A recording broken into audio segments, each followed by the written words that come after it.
No countdown. No Countdown countdown bad. today.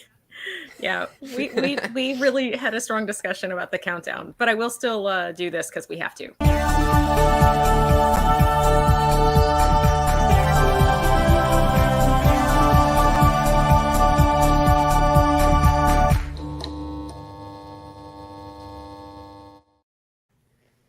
Maybe we should just start doing that. A cold open, then Yeah, run the music. we're SNL. Um, Oh man, but do I get to do an awkward celebrity monologue that I didn't write myself? uh, Go ahead. Uh, have you ever heard of Warner Brothers? They don't know what they're doing. Men like scripts, women like documentaries. Yeah, we like lean back television. Yeah, because your backs aren't strong enough to lean forward. It's yeah. It's By the way, shameless plug. Dan did a really wonderful video, kind of discussing why some of those decisions were made and how that came to be, what that means for the future, and some history about the people involved, and then his own opinion and interpretation. But if you'd like to know a little bit more about everything that's going on with their decisions to shelve, several $100 million worth of already completely finished content, please go over and take a look. Also, this is why you buy physical media. Oh, precisely. I mean, the second that McClunky happened, I realized that Yeah, I would never personally be able to own something only digitally that I really cared about. Like, if we end up yep. with a free digital copy of something from like a friend or whoever that's like, I'm never going to use this, I just have the movie for whatever, use my digital copy, fine. But the second that I saw McClunky was on my digital copy in my Voodoo library, I was done. Anything I care about, I have to own on physical media.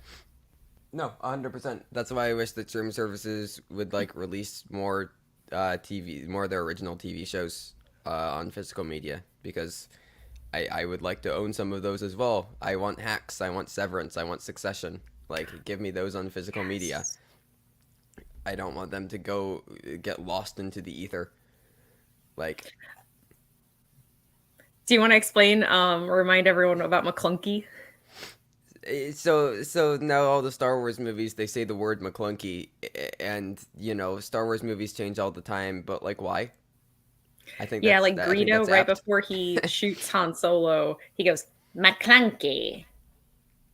Yeah, it's just like I don't know why change film from its original art. Like the only time I'm okay with it is when you're like restoring an old film, like what Criterion does with like a lot of their really old stuff. Um, or if it's like the director, reestablishing their original vision, like which I know Wong Kar Wai has done a couple of times, with like aspect ratio and color grading. Sure, but like completely like altering things with visual effect, like and like adding in random scenes just because. I just I don't know. I think that there's a line and it shouldn't be crossed. Yeah, I mean, I'm okay with director's cuts that only add in additional, like, substantive scenes or extending of scenes, Mm-hmm. interactions, etc., or even extending action scenes where they were just cut for time. If it enriches the experience, like an additional 40 minutes of something really cool, like Lord of the Rings extended editions, Mm-hmm. totally worth the extra time investment for me as a book reader. But I get that they're not for everyone. I'm cool But with also the those because original they're just, versions are still available. Like, of course, yeah. I just mean, yeah, but I don't like director's cuts just because. I feel like they have to right. do something for the movie instead of just being there so they can say, "Oh yeah, this is the Mara cut." Just so that way you Yeah. can have an ego and say you did something. But I honestly do think the other thing is like you can have these other cuts but leave the original cut alone. Like Hmm. you can have both versions of the film. Don't completely see, erase one. see what he did Yeah. there? Yeah, I do. I do.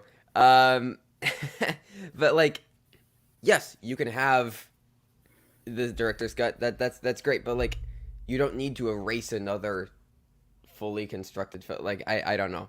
It's there's no need. I'm Contrary to with Highlander, there can be more than one. you. That's definitely a watch along at some point because I'm sure you haven't seen it. I have seen it. Oh, Don't love and it. you love it? Sorry.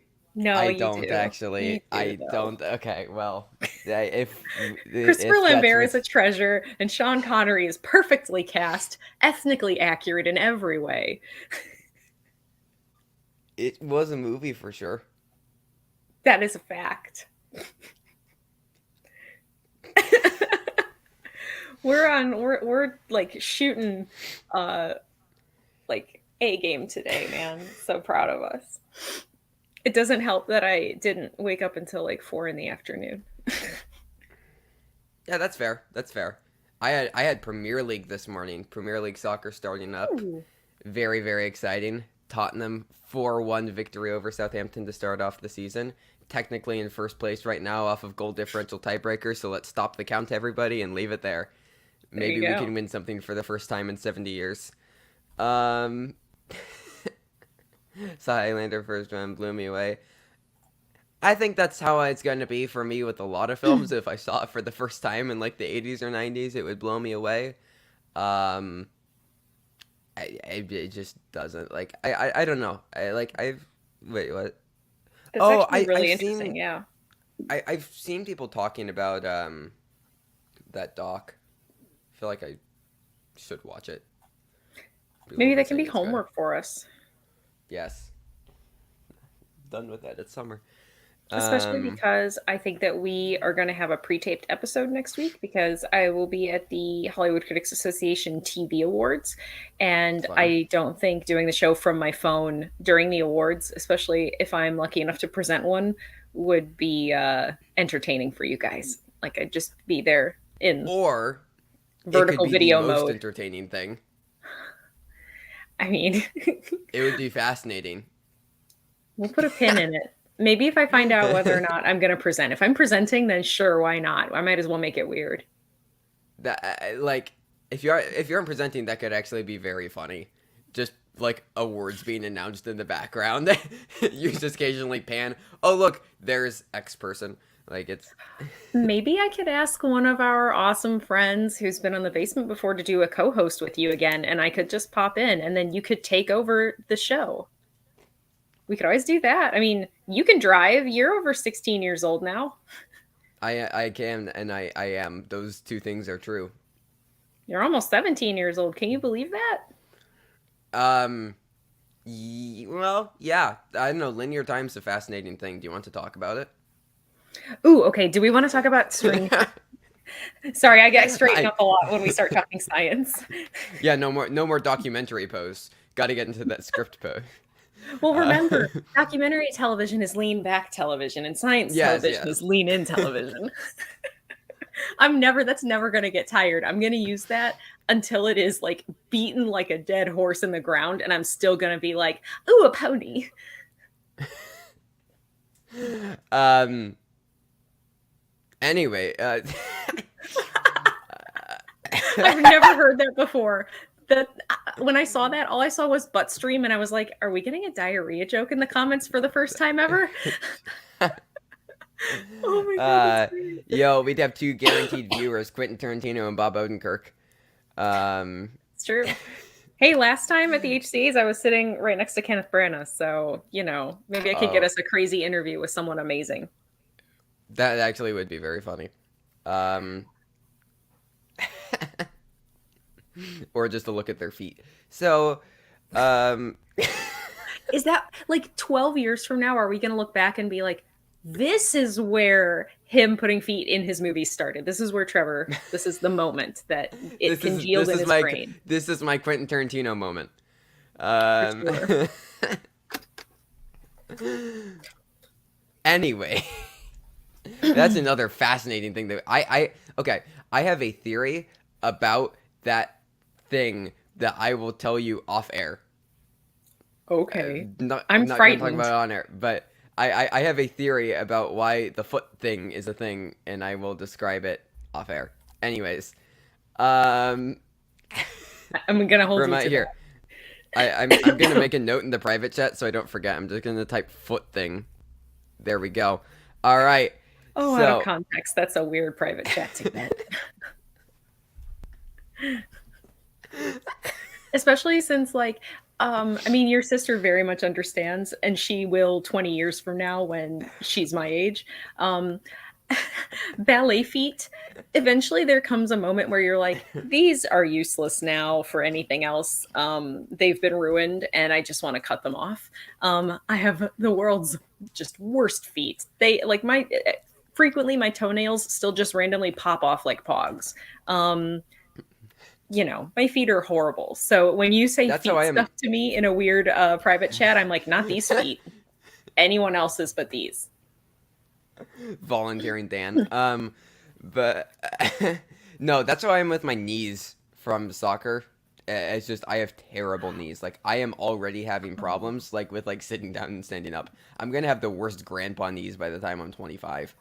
Like it is not gonna be pretty. Um, Yes, uh, forever. In a good yeah. way. No Black Swan stuff going on. But yeah. So let's move away from that. Last time we were traveling away from AIDS. This time it's feet, and Oh, we should just let's keep like one word, like terrible things or like weird things we talked about, and then like make one big long word out of it. So we've got AIDS feet right now. Which is weird just because like if I'm showing you celebrities' feet next week, it'll be feet again. AIDS feet feet. AIDS feet, or maybe next time it's Helen Mirren. Helen Mirren AIDS feet. Um, but um, maybe she should start with them. So Oh God. um, let's you want to talk about movies? Yes, we should do a little bit of talking about movies before we get into our watch along. Yeah. So, speaking of things running together, maybe Jordan Peele's titles make a word. Nope, get us out. And I Brennan unsubscribed. Uh, That's fair. yeah, I know you guys hate the movie talk on this movie show. Um, yeah. So I did rewatch Us, and it's a good movie because Jordan Peele makes good movies. Have you watched Nope yet? I have not. I'm really Okay, hoping I might be able to see it on Tuesday.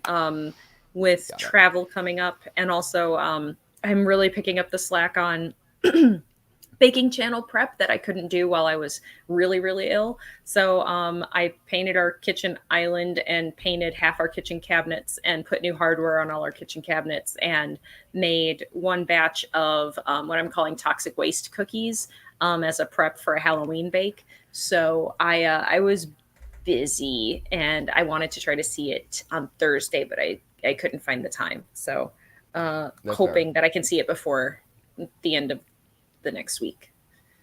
Got it. Got it. Also, I'm going to be drinking Gatorade, not sponsored, and eating chips. That is a sponsor. While we're doing this show, so that's the thing that's going to be happening because I'm hungry and haven't had dinner yet.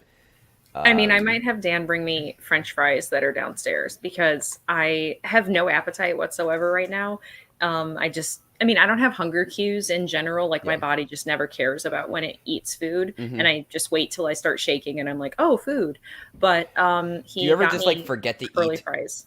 Oh, I Do you ever forget to just eat like all the forget? time. Okay, I'm glad I'm not alone on this because I do this all the time. Uh, Yeah, like I could like go all day without eating because my body never tells me I need to, but then I get like low blood sugar and I'm like, "Oh, cool, I'm going to pass out. I should probably go eat a vegetarian I, hot dog I'm or something." I'm the same way. Like I'll just like I'll not eat to the point where like I'm becoming like nauseous, and like oh maybe should have done that instead of like playing chess for 7 hours. Like I'm very time blind. I'll start to do something, and then I will be completely unaware of the passing of time while I'm doing that thing until it is done. And like oh that was an entire day.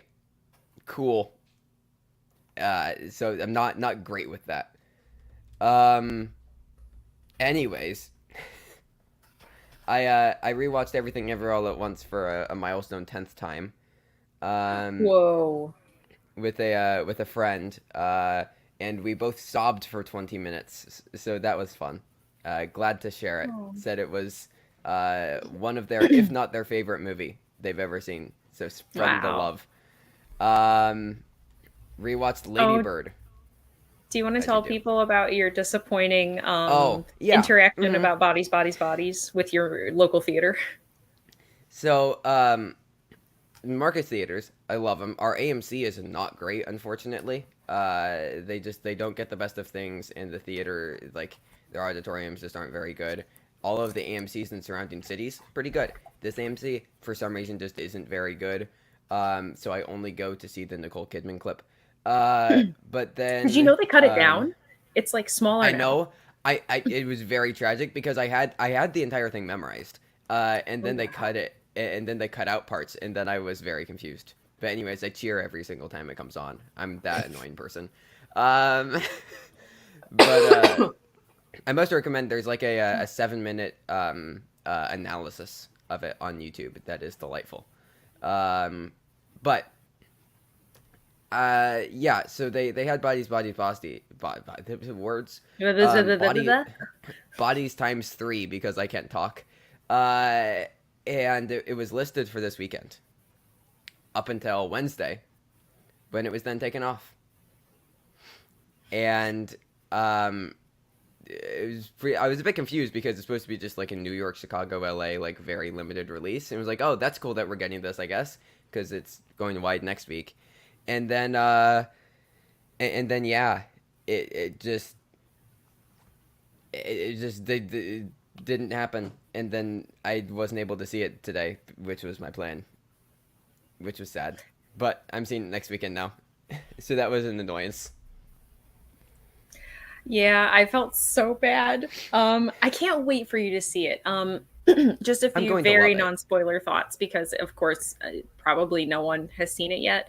Um, it is such a really fun movie, which sometimes fun usually means like not smart or like entertaining without being anything of more greater substance. But it's such a fun look at uh, Gen Z and kind of how, let me put it this way, it's a really great demonstration of equal opportunity that any person can be terrible. And I love that.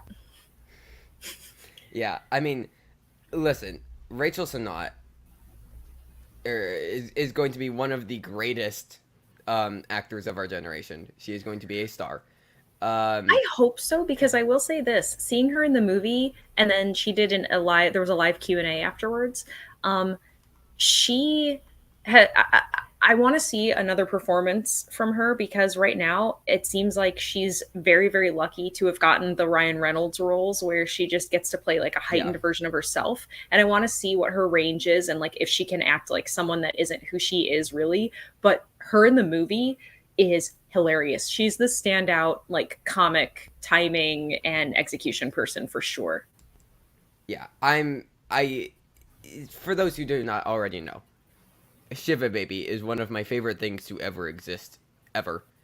So Film good. or not, just favorite things ever. Um, that it holds the record for the film I have seen the most times at 13. Um, and yeah, I love it a lot. I saw someone in Letterboxd said that Rachel Sennott is this generation's Lucille Ball. Um, and I see that, and I hope that it is true. I love Rachel Sennott so much. So like, I'm very hyped about this. I mean, also Maria Baklova and Amon Lestenberg. Yes, please. And then also Pete Davidson's there, and he's fun. Well, I'm Lee Pace is actually a really interesting addition. Yes. He's really good in the movie. Um, I noticed that Jeff Snyder didn't appeal to him as much, and I wonder if one of the reasons why I personally enjoyed it a lot is because I like looking at that social analysis of any generation of people and kind of how each generation, every single one, including mine, has a hypocrisy to how we look at the world and how we look at ourselves. and holding up a mirror to that through the prism of comedy, I think is really effective because it's satirical, but it's intended to actually start a conversation. And if you're not like super invested in kind of Gen Z looking at themselves and saying like, "Oh, we're not nearly as cool as we think we are," then it may not reach you as much and you may just find it entertaining. And that's totally cool too. So like, I don't know, I know him, like he's a super nice guy to me. He's never been anything but extremely awesome and fun. But I don't know him well enough like on a human being level other than the times where we've hung out like with groups of other people, usually Schmodown related stuff. So I don't know if like he may not be as into like, hey, let's take a look at Gen Z. Yeah. Also, I love Jeff. I've met him a couple times. He's great. Doesn't always have the best take. Obviously, it's subjective, but you know, in comparison with my own taste, we have very different tastes. I guess you could say. I do not frequently agree with Jeff Snyder. Jeff and I either completely agree or almost completely disagree on every single movie. There's very little like Venn diagram overlap of like common ground. It's either like the circles overlap completely or they don't, which is totally interesting, I think. For example, like he loves Shiva Baby. So like because he's correct. It's so like yeah. And also yes, please do watch Shiva Baby because it's phenomenal. It's only an hour and like 10 minutes. Just please, give it a shot. It's great. They're doing another film together, Bottoms, and it also looks great. So more MS Elegman, more Rachel Snot. But yeah. Never between only one got knocked out by Uwe Ball. Well, yet.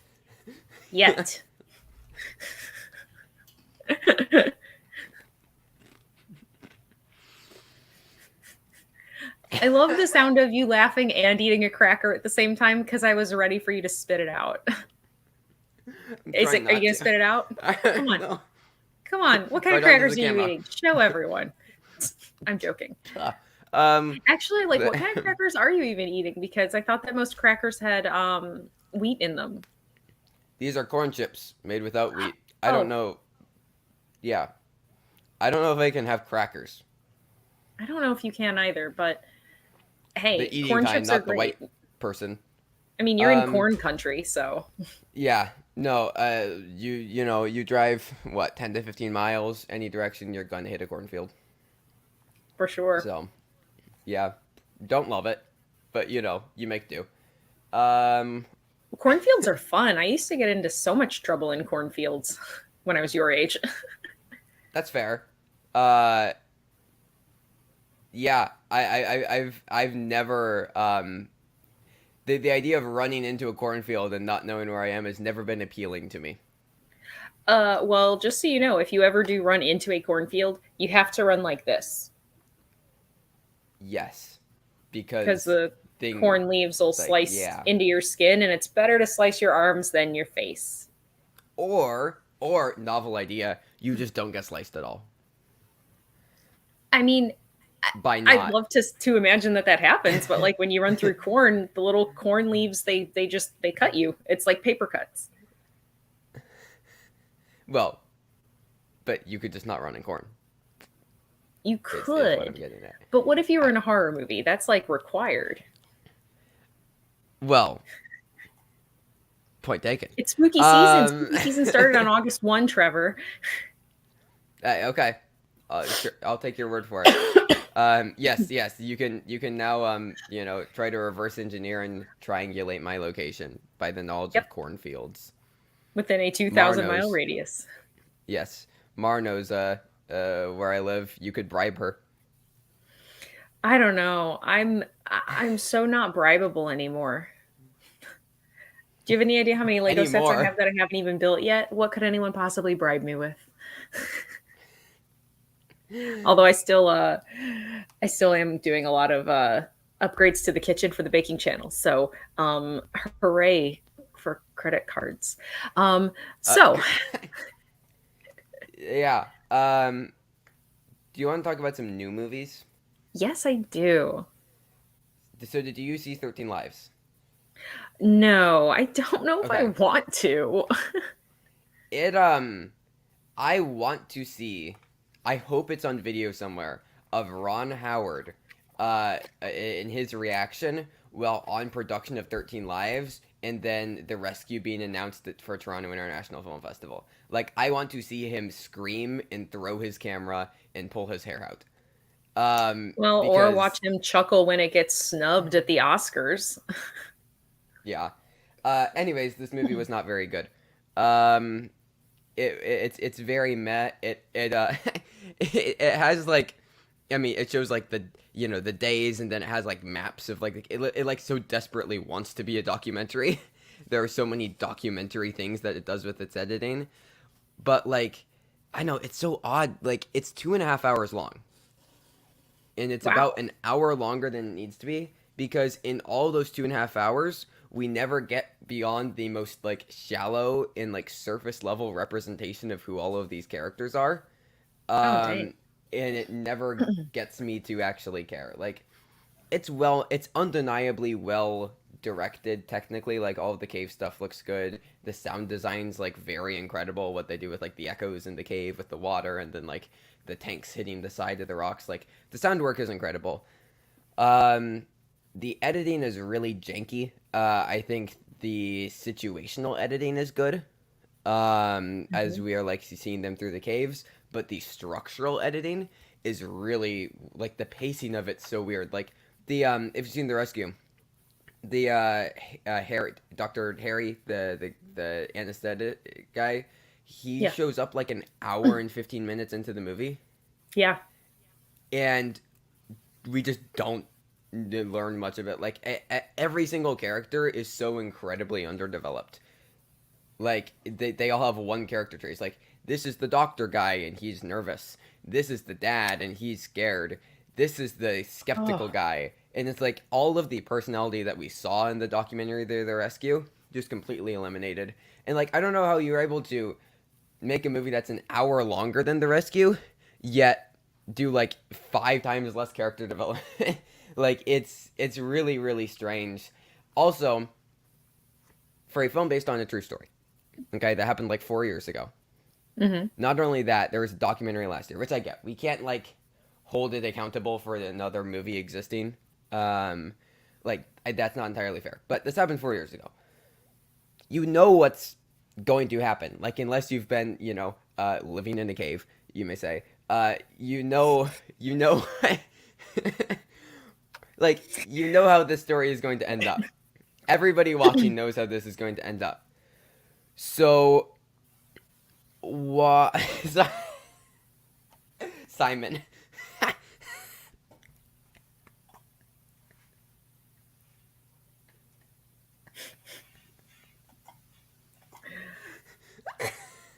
While you You mean collect yourself. Claire? I. It was a joke. Okay, while he collects himself, I have to say that that really bums me out in general because, for example, when the minute that you were talking about like underdeveloped characters, the first person that came to mind was the anesthesiologist because there's just one moment in the rescue where he's talking about um like he goes into this long description about how improperly dosing the children and the adults that were stuck in there that it could kill them and that he wasn't willing to take that risk and they tried every other thing and he realized he was like they're going to definitely die but I also might possibly kill them myself and I don't know which is worse and like just he already gave you all that like information ahead of time but then there's just this one sentence that he says and it was like a punch in the gut because I mean it's the real guy who was really there.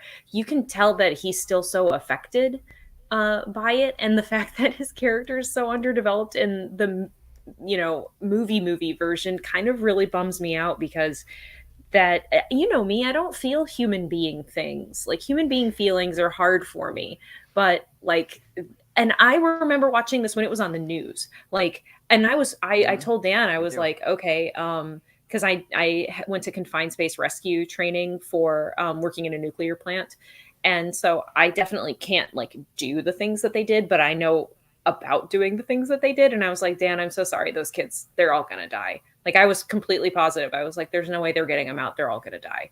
And the fact that they got every single person out of there blew my freaking mind in a way that I can't describe. It was like probably one of the most hopeful feelings I've ever had, when it's like we're following this day after day after day and they actually get every single person out. And watching the rescue, I was in just as much like anxiety as I was when it was Mm-hmm. really happening, even though I knew exactly what happened.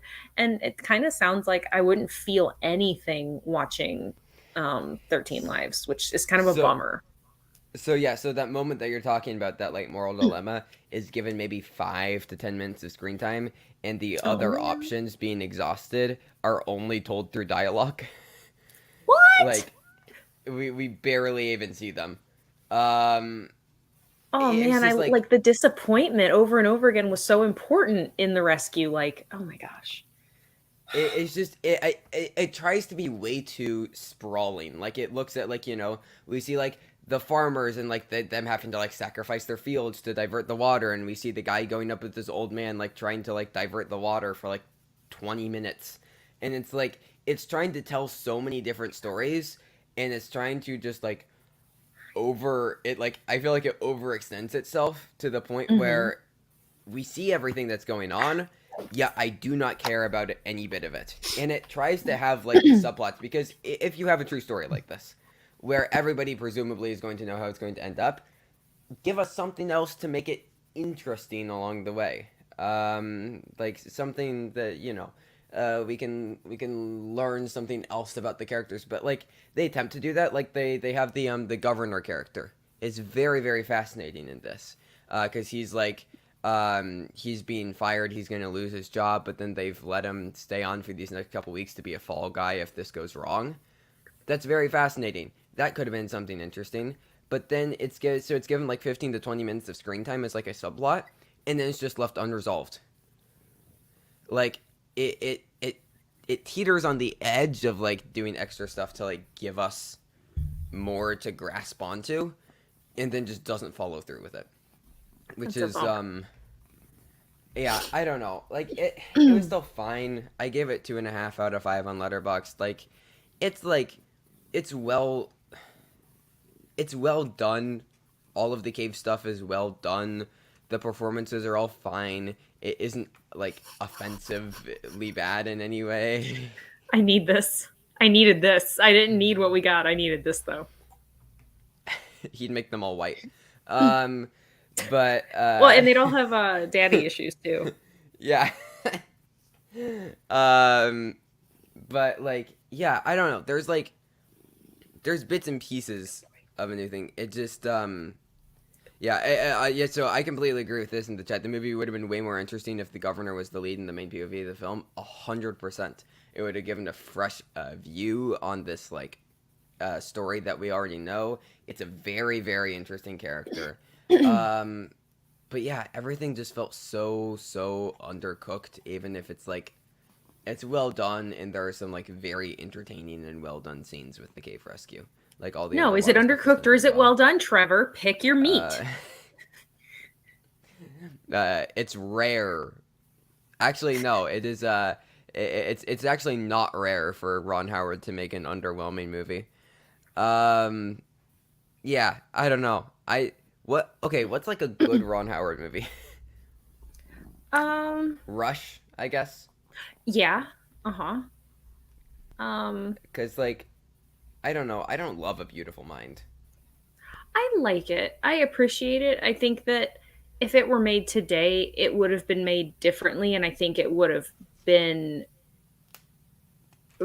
less of a dramatized depiction of his illness and more of a realistic and like showing just how hard it was for him to grapple. I think that that would have been more of the focus, and it would have been a little less like we're just going to trick the audience kind of a movie. um I think that kind of undercuts how hard everything was for him. Also, we don't really follow the rest of he was a complicated man. Let's just leave it at that. um John Nash. So Oh, by the way, yes, I also agree. Apollo 13, I thoroughly enjoy that movie. I love it. I haven't seen it, so in all fairness, I have not seen it. Oh Um, man. Okay. Okay. Okay. Okay. Okay. Okay. Okay. Okay. That has to happen. yes, I understand. Yeah. It's got beautiful music. Every single person is like giving it 100. I expect something to happen right now. It has Ed Harris in it. Will he show up? Will he show up? I feel like I heard a French horn about 1,000 miles away from here. Um, but yeah, no, I also I love Gary Sinise in the movie. He's kind of like a really tertiary character that a lot of people don't really give him his due for, but he's so good. Yeah, oh my gosh, it's such a good movie. Okay. It's I mean, a it's definitely it. dramatized, but also it does, from a scientific perspective and the NASA aspect of what happened, it pretty accurately portrays the like conundrum and like problem solution execution, will they, won't they, really, really well. Even for people that know Okay. that, they didn't die. Yeah. Yeah. Yeah. So okay. I mean, yeah, it is definitely on the letterboxed watch list. By So the way, Cam has been sharing with me the most one of the most amazing like VHS and like cassette collections that I've ever seen, even from like when I was at the age where I was like watching VHS and listening to everything on cassette. Um, so yeah, if you are in the market for any interesting random VHSs, send a message. You might be able to work out a deal. I mean, I'm buying a grotesque amount of things, so that's fair. Hey, physical media. Uh, but yeah, I don't know. Did not love 13 Lives.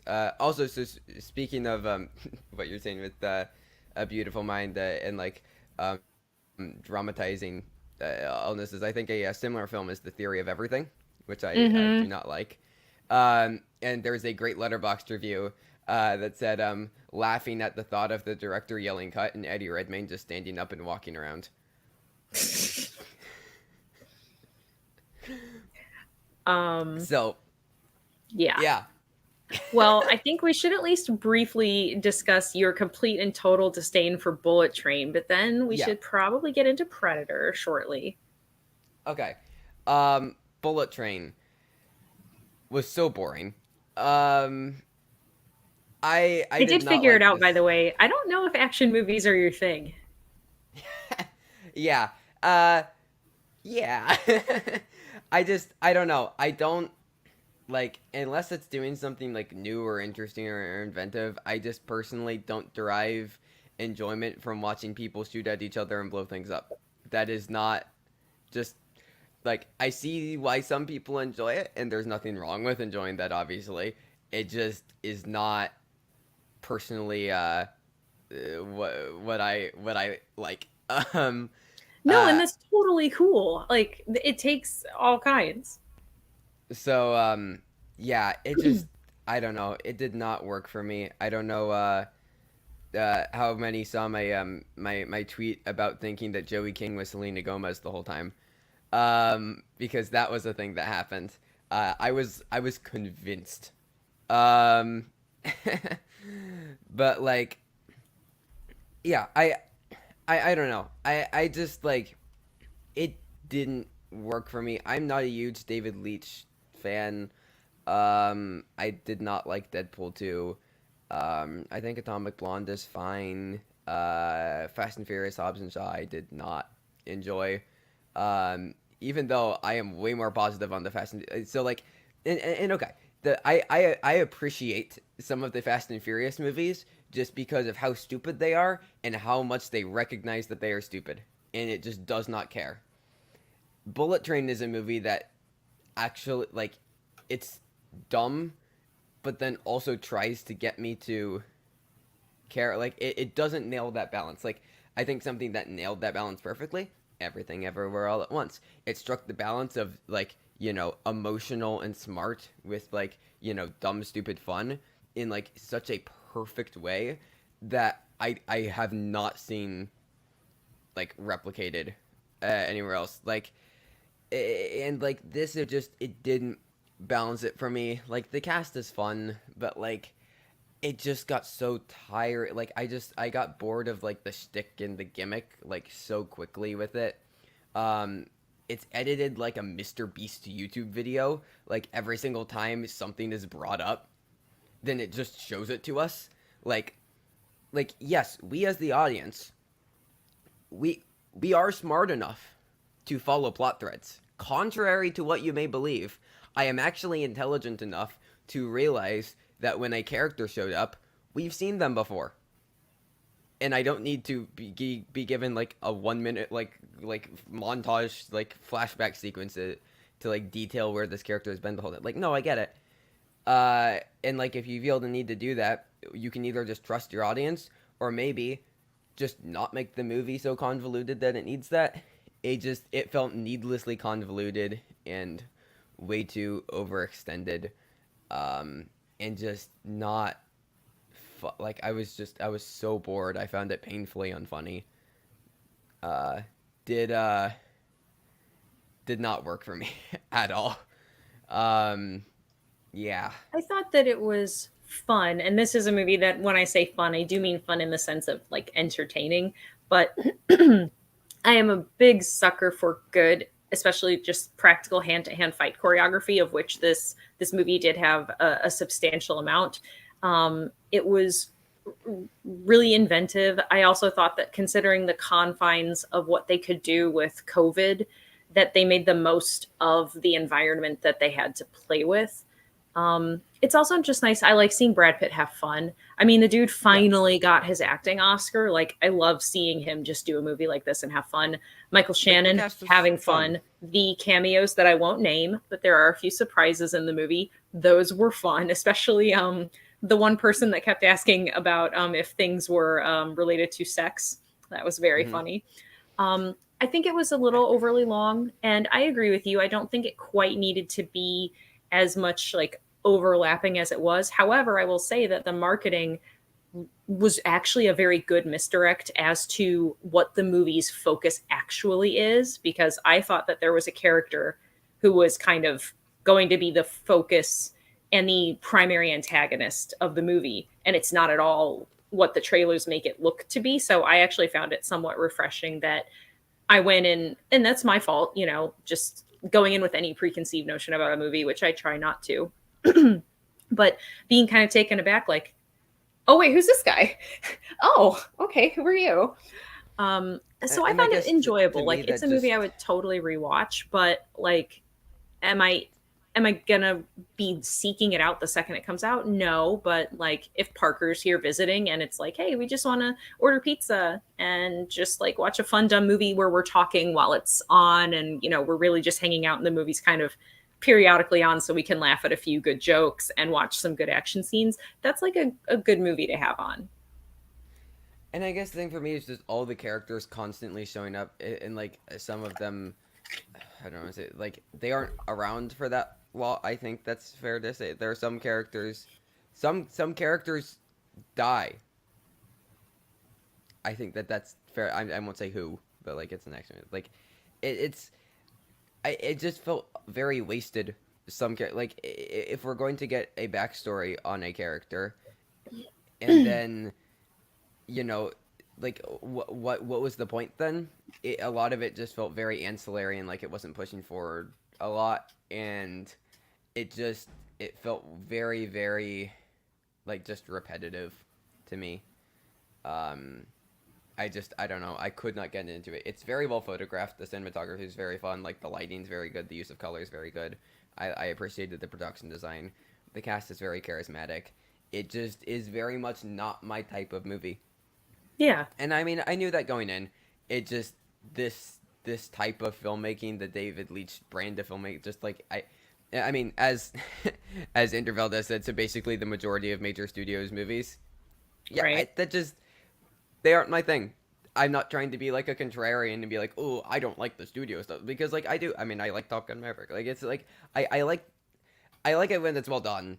It just most of them aren't well done, and it annoys me. because at least like when you have like a smaller indie movie that's like not the most well done, you can at least see like the passion shining through, and like how much heart and effort was put into it. Whereas like I feel like with a lot of major studio things, when they're not well done, it just comes across very like cold Yeah. and like unwelcoming. Um, so it just, yeah, was not. I was so bored.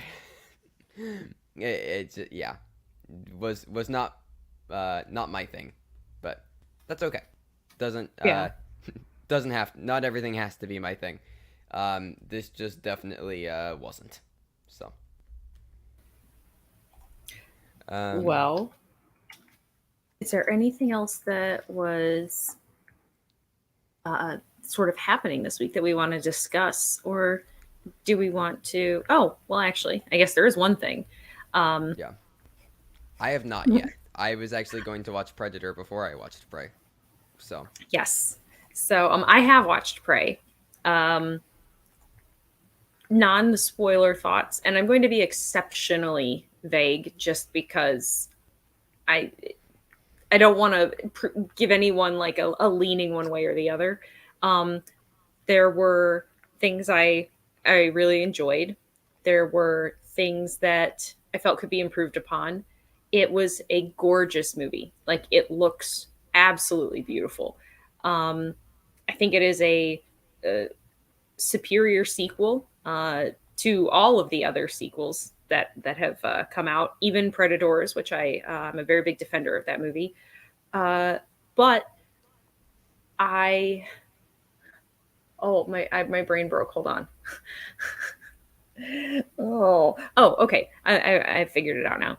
I do admit that, especially in the first half of the movie, my primary thought was, man, I really wish that viewers could be not trusted, but could that people would be enticed to see a character driven movie featuring indigenous persons, like whether they were Comanche or a different tribe, just like a movie about indigenous people in some era. And that's the movie. And that it didn't have to be connected to an established IP like Predator. Because it makes me sad because I feel like that's the only way that a lot of people were going to watch this movie. And I think that that's a huge bummer because I would have loved to have just seen a movie about those characters, that the story was about them, not about them and then them interacting with the Yautja. So that's the only bummer for me because it kind of it makes me sad that there are some people that would just have zero interest in seeing a movie about people that they don't have any common ground with. So that's just a bummer. and I will recommend something that I saw at Sundance that's coming very soon, or if it's not out already, a love song, starring Wes Studi, who is great. He is a phenomenal um, uh, Native American actor, and he is very very good in it. So I would. It is unfortunate, and that's, very very small, and he's just one character, but like he's very very good. It is very sad that it's so few and far between, though. So, um, yeah, I'm excited. Toronto International Film Festival has a section every year for Canadian Indigenous filmmakers, so they're going to be announcing that lineup soon, which is exciting. Um, but uh, but yeah, I'm excited to see it. I've been hearing very very good things about it. Oh, So, I love Alamo Draft House, by the way. So fun. Well, are, are you set up are already, Trevor? I know we should we'll give people about, 3 minutes or so to start getting set up to watch again the absolute classic 1987 film. Great year for things to happen. Arnold Schwarzenegger, Carl Weathers, um, oh hold on, Elpidia Carrillo, I believe is her name. Jesse Ventura, Shane Black. Uh, yeah. Bill Duke. What's the name of the guy that plays Poncho? Oh my god, it's gonna kill me. I'll think of it. I'll come back to him. Um, yeah. Sorry, I just had to Yeah. cheer because Cam mentioned Andy Warhol in the chat, and I love Andy Warhol. Oh yes. Phenomenal, phenomenal. The Velvet Underground, please, people, listen to them. Um, Alan Silvestri, one of the best, most iconic scores ever. John McTiernan okay, before he went to jail. well, um, Oh yeah, also, I need to. also, also, also. So while we're getting time to set up, I'm gonna vamp for a couple seconds. Speaking of Andy Warhol, there is a biopic about Candy Darling upcoming that is going to be starring Hari Neff, who some may know from the Neon film from Sam Levinson, Assassination Nation, uh, going to be appearing in Barbie. I believe this is going to be like the first mainstream biopic about a trans person that's going to actually star a trans person, um, which is great, and I'm so incredibly excited for this. Candy Darling was like very closely associated with Andy Warhol. Like, this movie is built for me. Um, I am just so incredibly excited about this. So yeah, love hard enough. What else happened this week? Oh, I'm gonna self plug while also bringing up something that relates back to 13 Lives. Um, I'm currently working on a video about there's this like very weird trend of biopics and documentaries about the same subject coming out very very closely to another.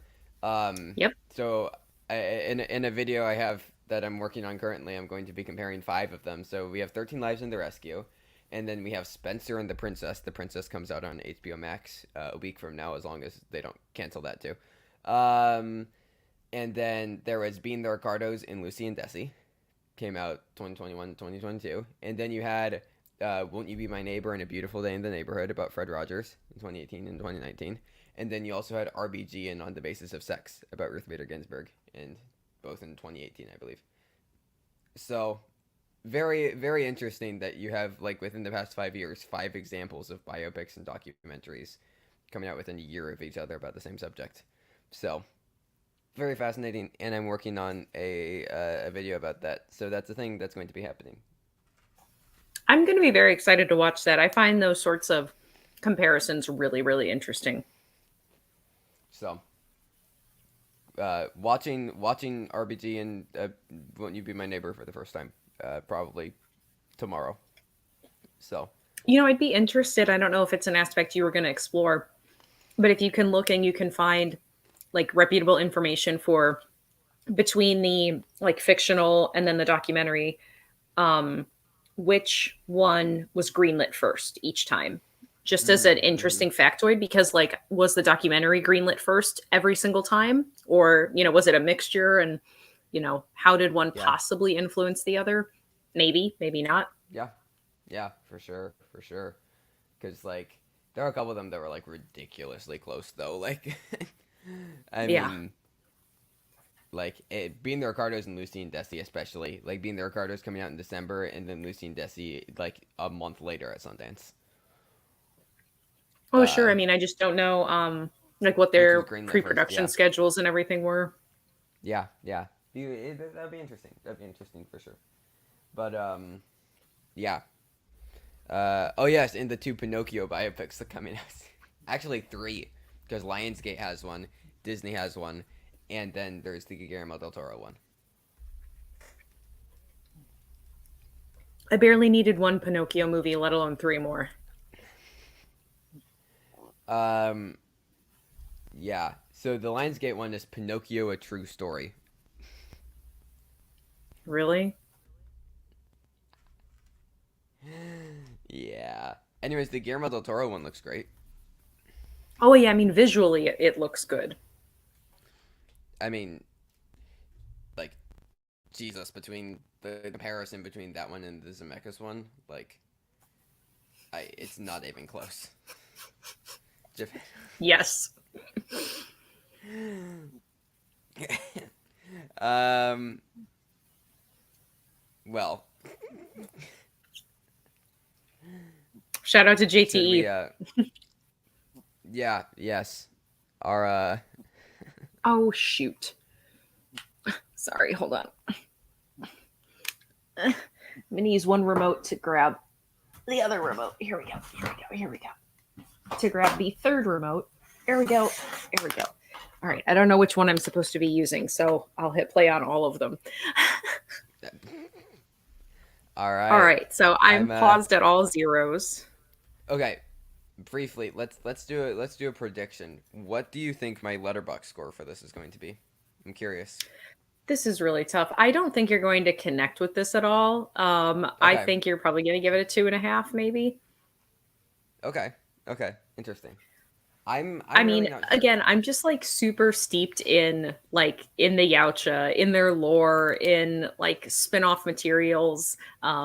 So this is tailor-made for me. Plus, I hope though, I know you will respect the creature design and the practical makeup. That I am positive you will marvel at. Again, bear in mind this is 1987.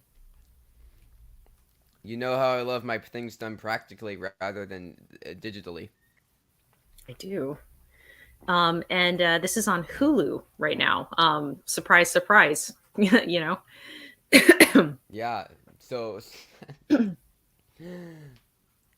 imagine though, like there's some that are split up. Some franchises. Uh oh, there's a just we can give it a couple more minutes. There was the trailer for the Banshees of Inisherin, the new Martin McDonagh film. And it Oh, looks good. interesting. Yeah. It's giving lots of like vibes of In Bruges mixed with Cavalry, which his brother John Michael McDonagh did. Did you see Cavalry?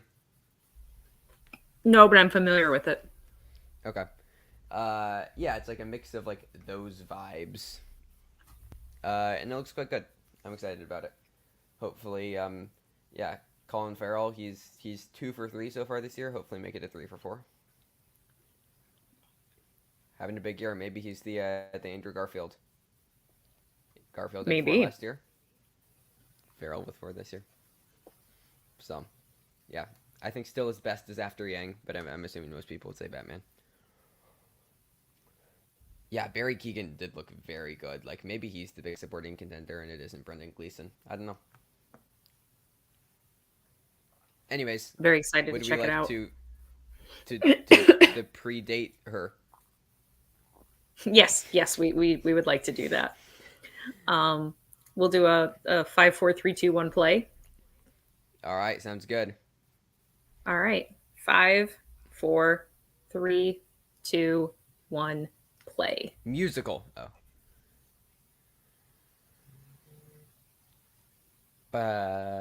Dun.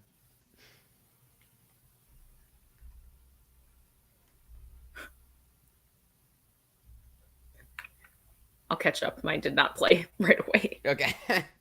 Mine also took like 2 seconds. 20th Century Fox logo just ended. Black screen. That way I see stars.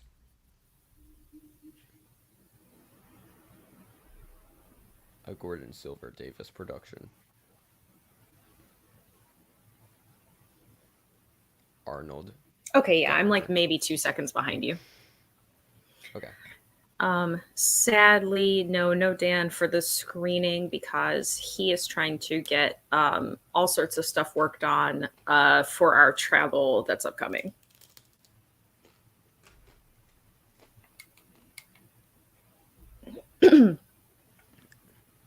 Dan was here before. I was able to say hello to a disembodied version.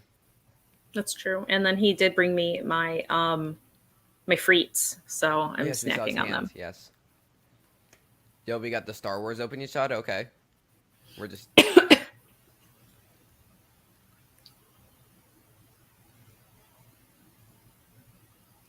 One of the things I love about this movie is it takes place primarily during the daytime until the like climax of the movie, and they create so much anxiety and tension in a brightly lit green tropical environment, which is just such not your typical like I'm scared of something that's out there environment. Yeah. Ooh, that's a good question. I'm really 50-50 on it. Sometimes I think, oh, it'd be great to just introduce you to it later, but I think that actually knowing specifically that it's something otherworldly, like extraterrestrial, is especially at this time, was going to make it more frightening instead of just thinking it's a dude. Oh, yeah. Also, I think it does. It goes without saying, just in the chat, no spoilers. I have not seen this before, and I know nothing beyond the premise of there's a monster and people fight it in the jungle.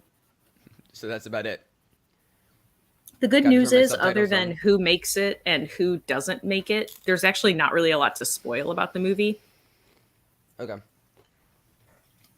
But one of the things I like about this movie is that it actually does have like a plot and a purpose. The characters are in a place for a reason, doing a thing, and things happen along the way that involve a predator, but like it's not as if it just stumbles they just stumble into each other's hemispheres of influence. Like they're That was specifically a. there. Sorry, I was gonna say that was a pretty silhouette shot of the helicopter.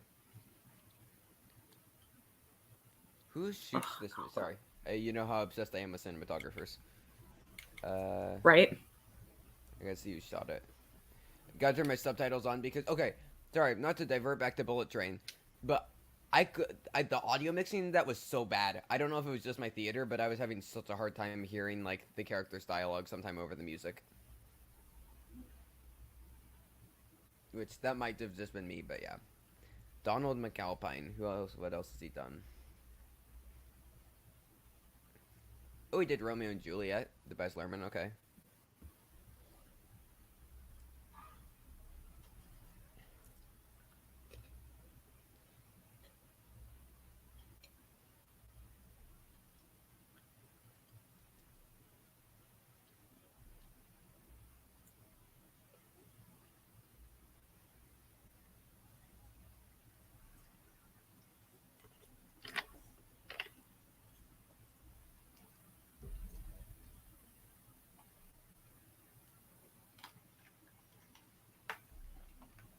I've missed that accent.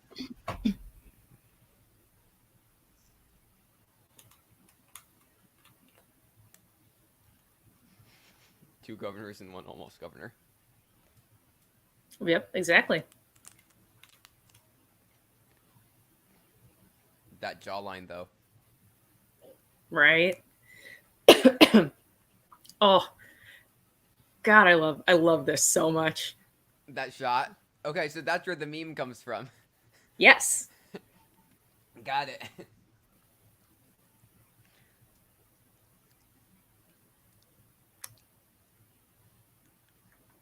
That's okay. People always ask, like, what's a movie line you say all the time? The CIA got you pushing too many pencils is a movie line that I use all the time. Do you remember It's what so my hard on the most used spot, though, one to is? think about it. You remember what my most used one is? Ooh, most used? I don't know. That would be That We Know of Yet from Lady Bird. That's what I thought, but I wasn't sure. I also use that a lot, and most people don't get it. Yeah, it's very specific.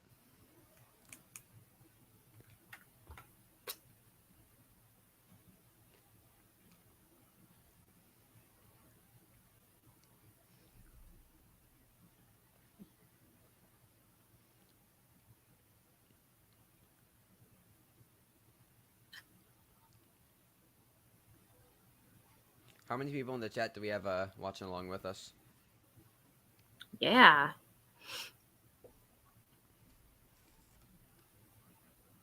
That's Carl Weathers, right? Mm-hmm. Okay.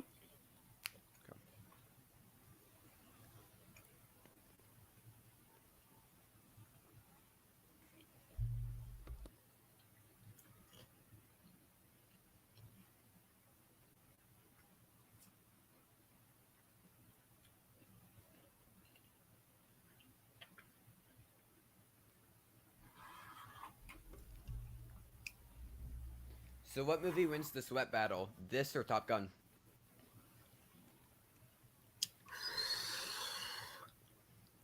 Oh, that's tough. I'm gonna have to think about it. By the way, I'm just going to preface there's a line in here that Jesse Ventura says that is completely inexcusable. It was honestly inexcusable then. And don't get me wrong, I'm not saying that characters can't use like grotesque or offensive language as long as they are the person that is the a-hole. Like they're the person that we're supposed to think of as terrible, but we are supposed to like Blaine. So I'm just prepare yourself. He's going to use some really offensive language here in a minute.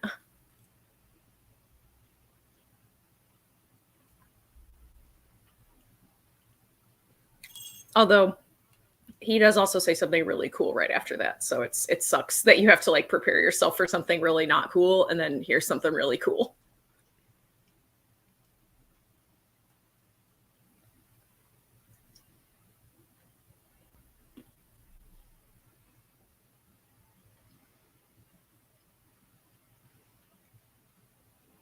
My volume's kind of low. Okay, I'll turn it up. Sorry, I was trying to turn it down while I was eating.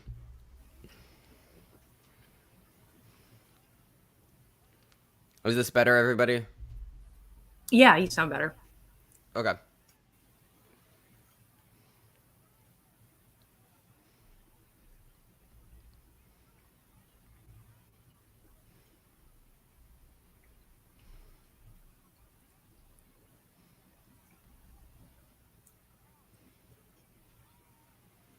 Thank you for sharing.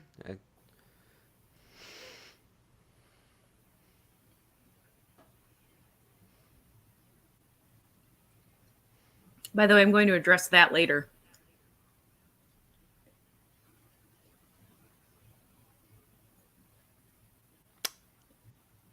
Okay. I assume that's what you were alluding to. All right. Although you got to admit, the line "sexual tyrannosaurus" is one of the coolest two words ever put together. It just sucks that you have to hear that right before that.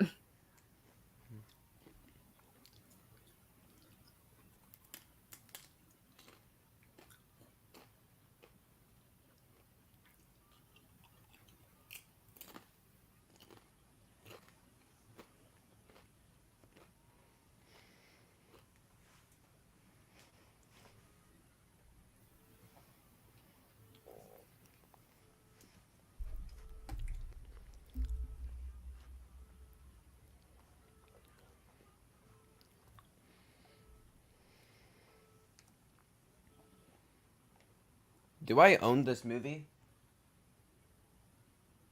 Doubtful. I do not. I do not know. Sometimes I buy things for cheap, like if they're like $5, and then I forget about them.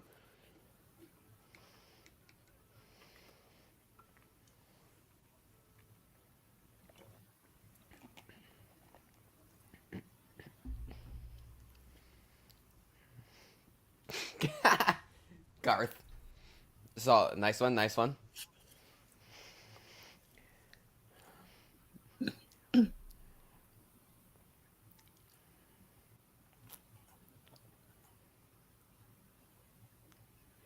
Oh, by the way, if anybody doesn't check in periodically with what Arnold Schwarzenegger is up to during pandemic, he has absolutely helped keep my sanity by talking about what is going on with his donkey and his mini horse, Whiskey and Lulu.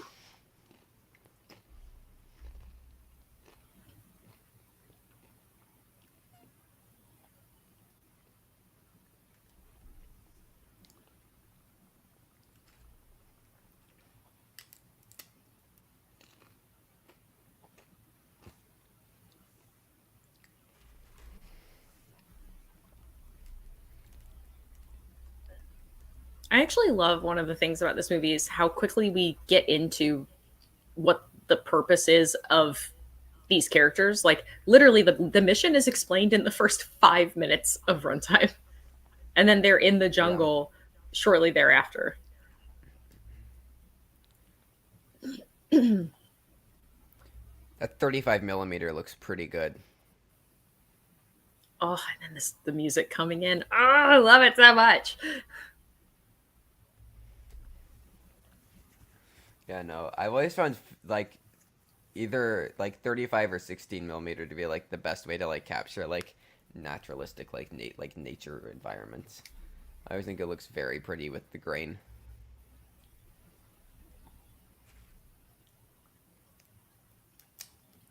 Oh, fun fact, I've been to one of the places where they filmed this, and they actually have a chopper there. It's really cool. There's a waterfall that we'll see in the movie. That's where I went.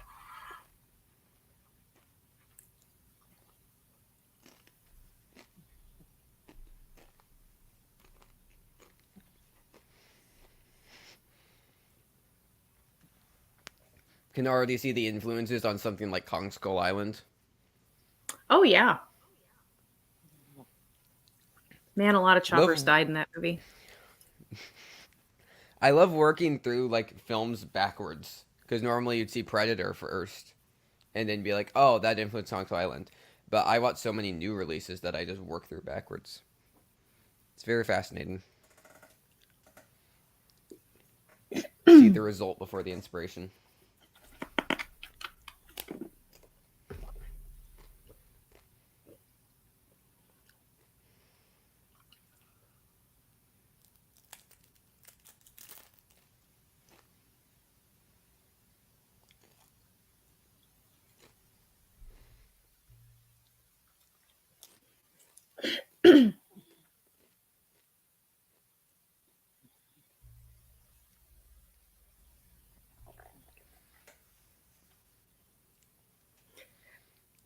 I Ah, don't glad I know. had subtitles to know that it wasn't the ape. I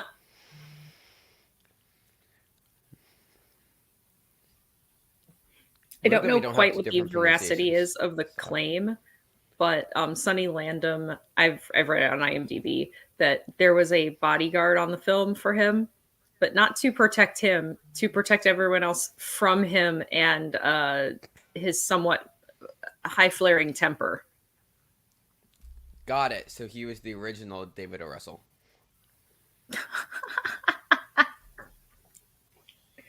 Just beating up extras, as you Oh, do. ow.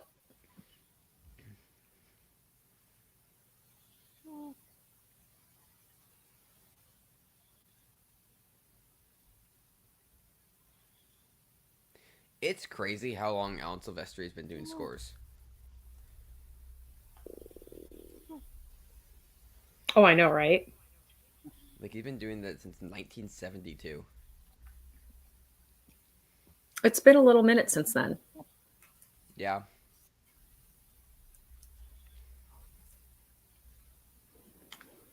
Still trying. You know his first Oscar was for? No. It was for Forrest Gump. Oh, yeah, that movie. One of my least favorites.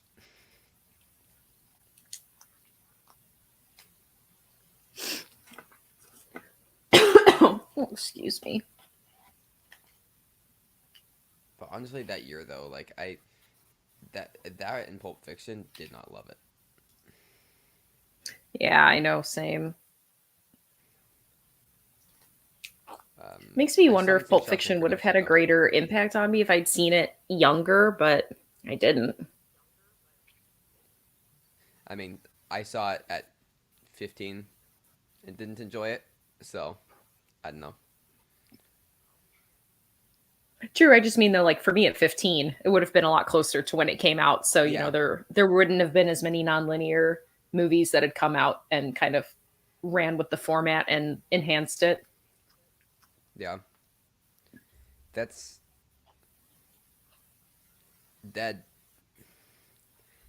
Yeah, Sylvester's only other Oscar. You're never gonna guess this. He won Best Original Song for Polar Express Wow.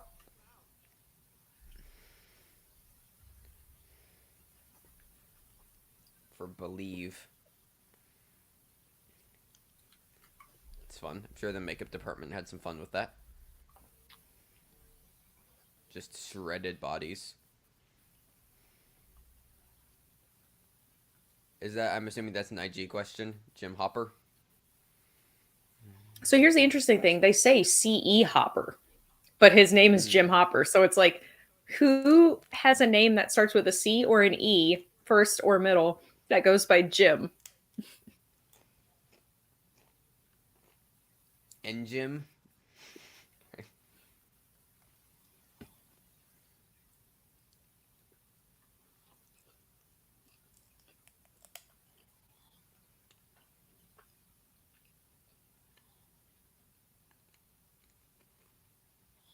The plot thickens like a good roux.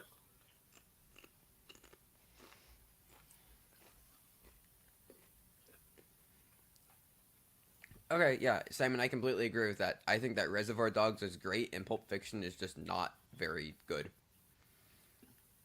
And I watched them in that order. I watched Reservoir Dogs first, loved it. Watched Pulp Fiction, very disappointed. Oh, I love Reservoir Dogs. Me too.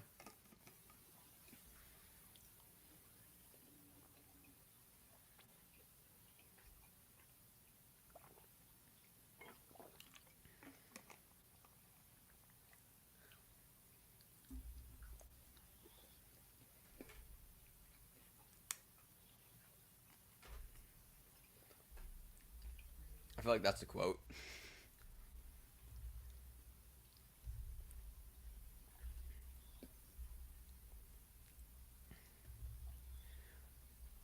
Oh, may I read a letterboxd review of Predator? As long as you don't think it's going to spoil anything for you. No, I've already read it. It's just quotes. Oh, okay. Someone said, "Me taking my family to the mall the day after Christmas. We move 5 meter spread, no sound." Oh, I love that.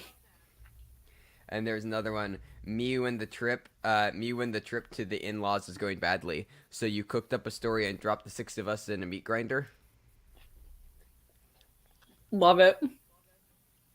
So, some fun stuff.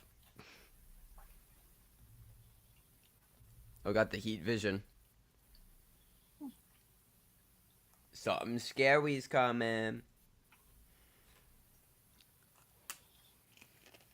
Plus, also, you just got to imagine that, like, back then, like, seeing the Predator vision like that was so rad. Yeah.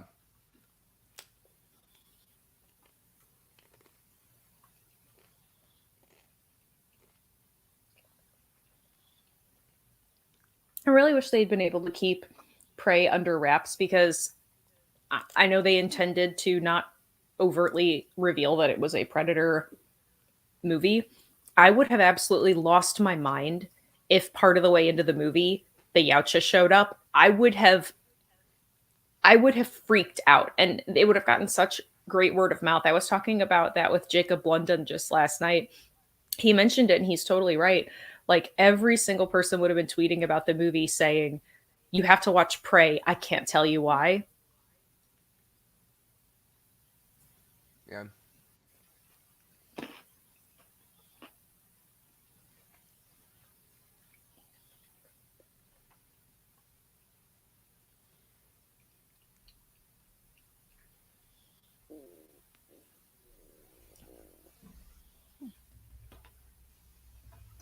What was.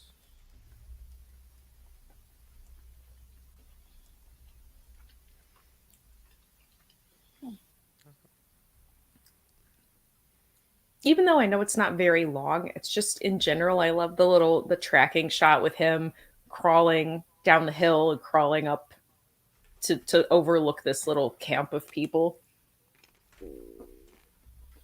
Yeah.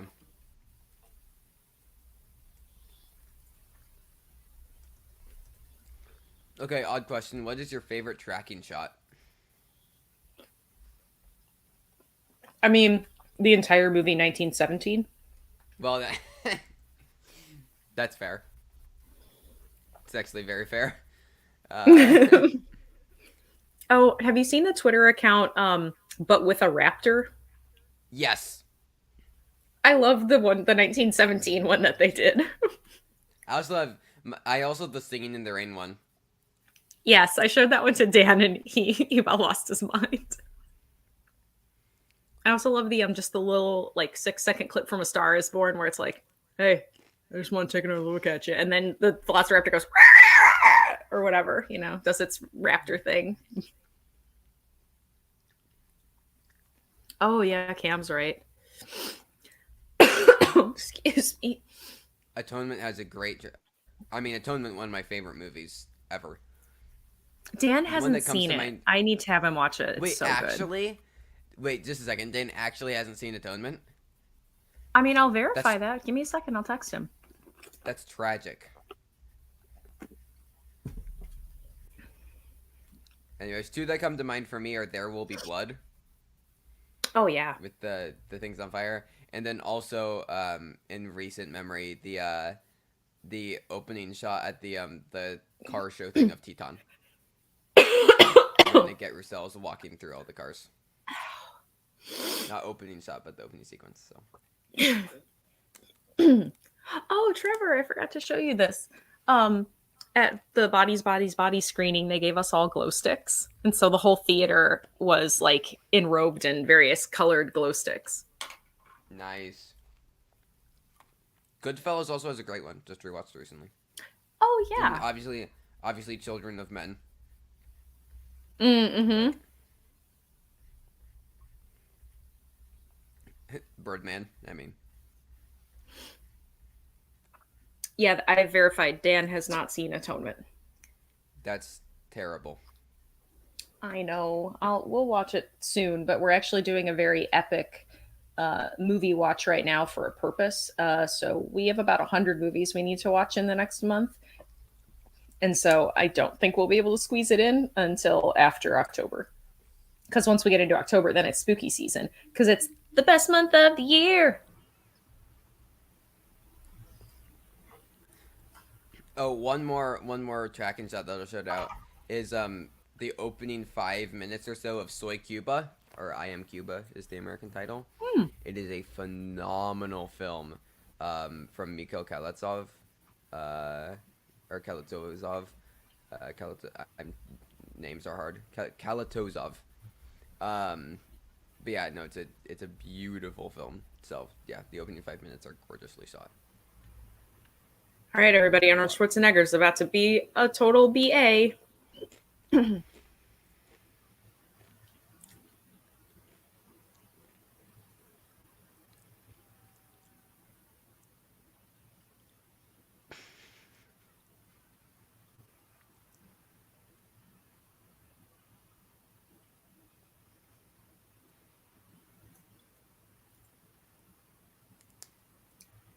Things go boom.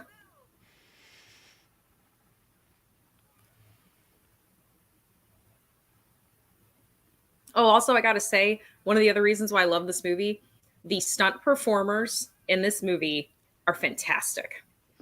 I was gonna say, was this done practically? It looks like it was done practically. It was. Like all the explosions and stuff. And the stunt performers that are on fire.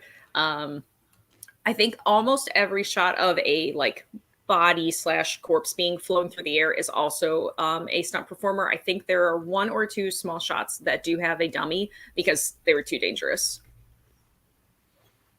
It's really interesting though how easily you can actually tell and how much better it looks when you do things practically than Especially just with a fire green and screen. smoke. Fire, Yep. smoke, and water are so hard to do really well with computer effects and look authentic. Like it can look great, but there's still just a small uncanny valley aspect to it.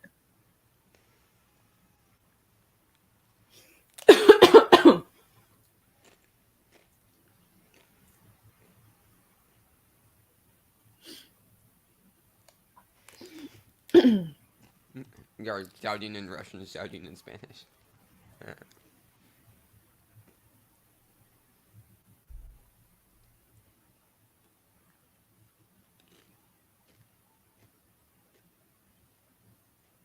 Oh my god, one of the best lines ever coming up here soon.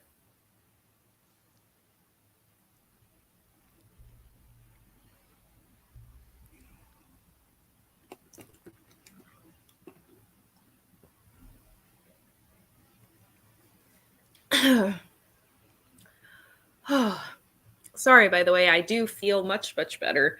But it still comes and goes in waves a bit. And I sleep so much, everybody. I still sleep so, so, so much.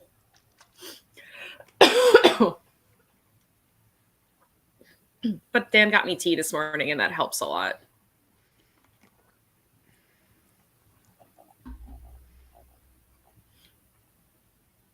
Like, look at all The this. score It's is very so good, though. awesome.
I love this so much. I love it. I love it. I love it.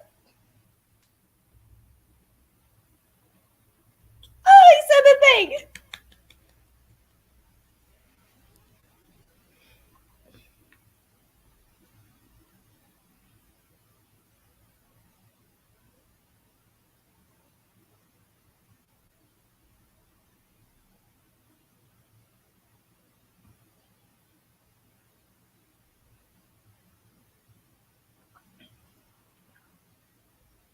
I think I was a few seconds ahead of you. What do you see right now? I have Arnold Schwarzenegger uh, talking in the tight close up.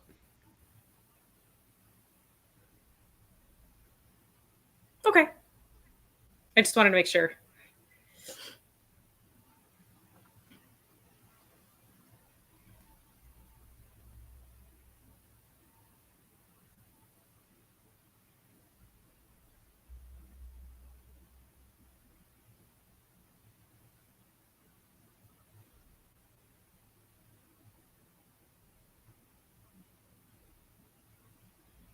Question for Americans: which is the more cinematically evil accent to you, British or German? Honestly, British. I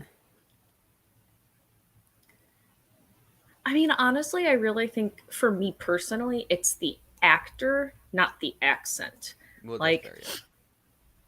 I mean, I could have a really talented actor play two fantastic movie villains, an American one and an English one, and maybe the actor is, I don't know, Danish. So like they may not even be American or English. Right. Um, it's the sinister nature of what they're saying and how they say it a little bit more than how I hear it said. Um, but that's just me. Things hit everybody differently. Which is fair. I'm just saying, if it has to be a binary thing, then I guess I would.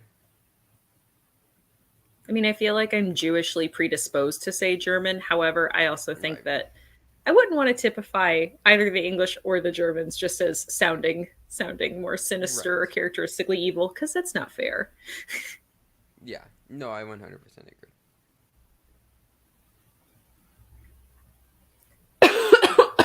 Especially because the first the first country that got screwed over by Germany was Germany. Well, yeah.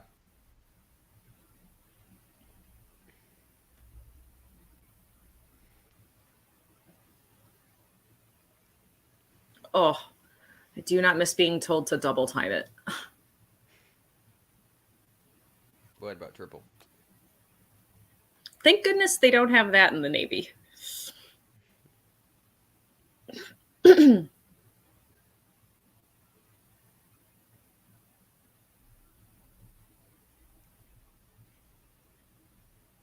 So one thing I want to address about Anna, because I know a lot of people describe this movie and use the words toxic masculinity, which part of me wonders if they understand what the words toxic masculinity mean, because it's not present in this movie at all. But her character is actually surprisingly progressively depicted in this movie. She isn't in like any revealing clothes or like lower necklines. She's not, her shirt isn't like soaked in sweat and glued to her body such that, you know, we see a lot of what's going on underneath. I mean, spoiler alert, Trevor, she doesn't have a romantic relationship with any of the male characters. She was a warrior slash like insurgent, whatever we want to classify her as. And she tried to kill Arnold Schwarzenegger. And there's other things that'll happen that I'll also use to substantiate that. But she's actually pretty well written.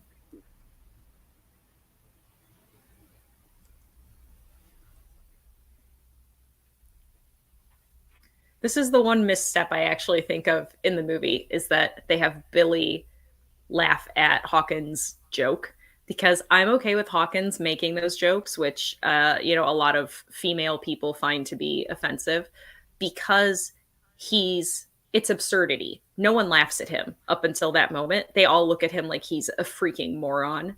And so that to me works. I actually really wish that they'd had Billy laugh at any other thing possible because that moment becomes important later. But that's one of the other missteps of the movie to me is I wish that they hadn't had Billy laugh at his joke. Yeah. Okay, so I got to be honest. Again, I support the equal treatment of animals, particularly when it comes to making movies, because there have been some really messed up things done in the past. But I definitely hate scorpions. And fun fact, they can play dead. Because one time we found one in our living room, and I was super freaked out because I thought that maybe the cats had like tried to kill it. Because they eat spiders, and they like if like a moth flies in, they'll catch it and they'll kill it and eat it. Well, he'll eat it. Muffin will play with it and kind of torture it a little. So we usually humanely kill things if she gets a hold of them. But I was worried it had like stung one of them in the course of them playing with it. And I went to I checked out my cats, made sure they were fine. This took like 5 solid minutes. And this dead scorpion is laying like upside down and curled up in the middle of the living room. And then I go to pick it up to like throw it in the wastebasket. And it like jumps over back onto its legs and is going like, like getting ready to try to sting me. It freaked me out so much. So I'm actually, I'm not super bummed about this scorpion getting killed because scorpions are, they're mean.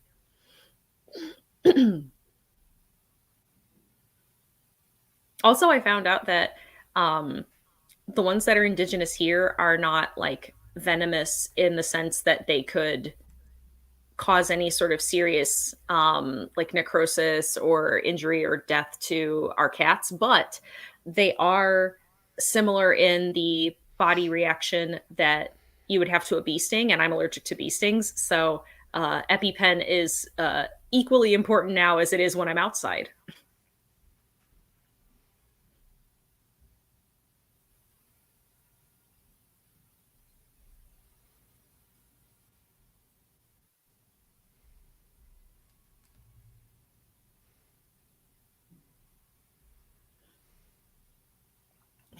Excuse me.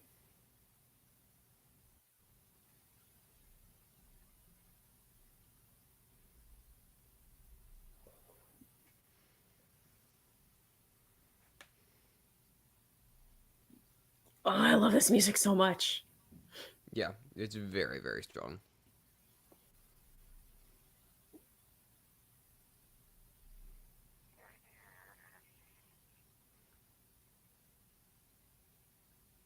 Again, though, I also just love that this movie is on location. They're outside. They had to account for things like changes in natural light. I mean, of course, like I know they are lighting these scenes, but like the big open like landscape stuff. Like they went to a place. They didn't green screen this. Yeah. No, Or matte 100%. painting in this case because of the era.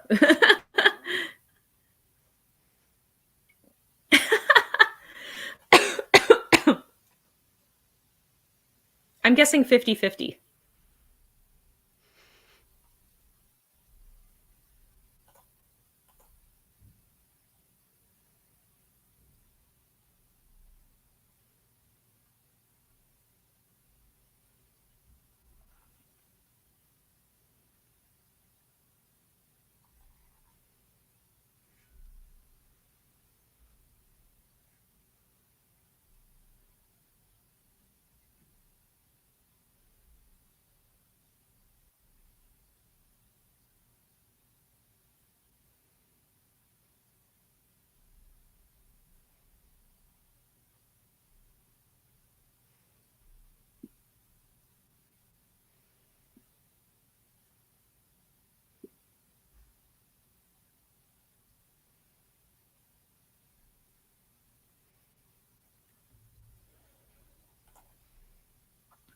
Have fun at the Alamo. It's such a great place.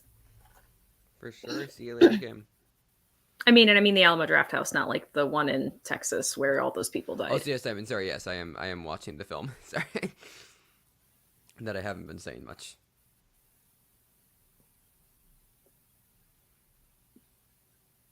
And I wouldn't say utter contempt. I also wouldn't say completely engrossed. Somewhere in the middle. I was right. I said 50-50. Yeah. Sorry. Sorry if I've been yeah No, no, focusing. no, it's okay. It's the first time you're watching it. You should be focusing. That's why I'm glowing about it so much because number one, I can, and number two, there's a an empty space with which I can just speak about how much I love this movie.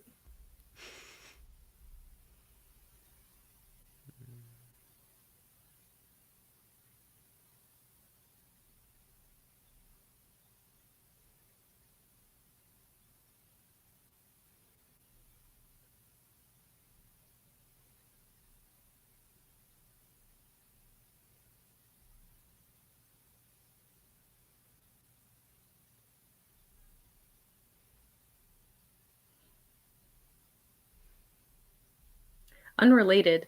So she's being restrained by zip ties right now. Every single person should just take the 20 minutes that it takes to watch a YouTube video and practice breaking zip ties. Just, I mean, you're never going to get kidnapped and you're never going to be zip tied. But if you are, it's super easy to break them if you just like have done it once or twice. And then you won't be panicking, like trying to figure it out on your own if you ever are zip tied. So, just a fun idea.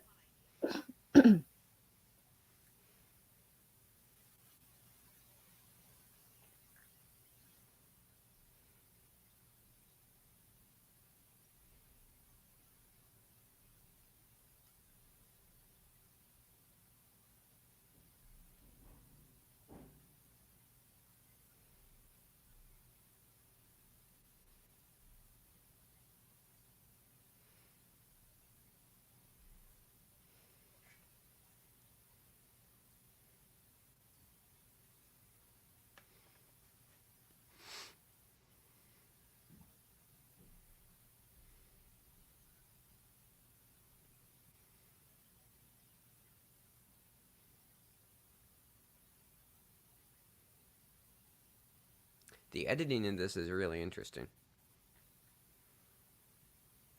Cutting in and out.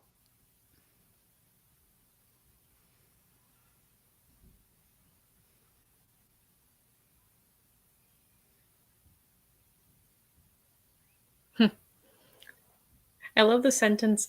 I guess it's nothing major because nothing major or nothing major. Yeah.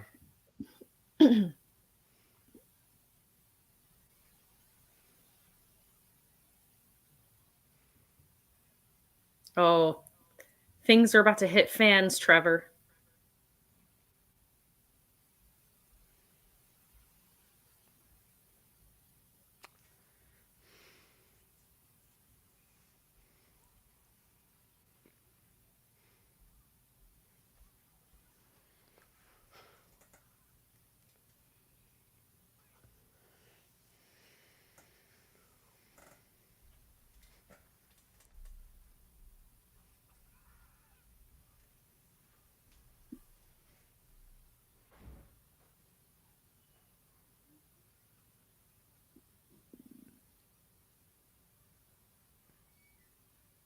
It's an interesting effect.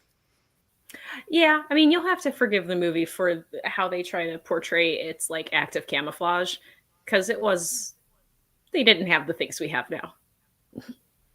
Yeah, that's fair. Just giving lots of Lynch Dune vibes with some of the effects.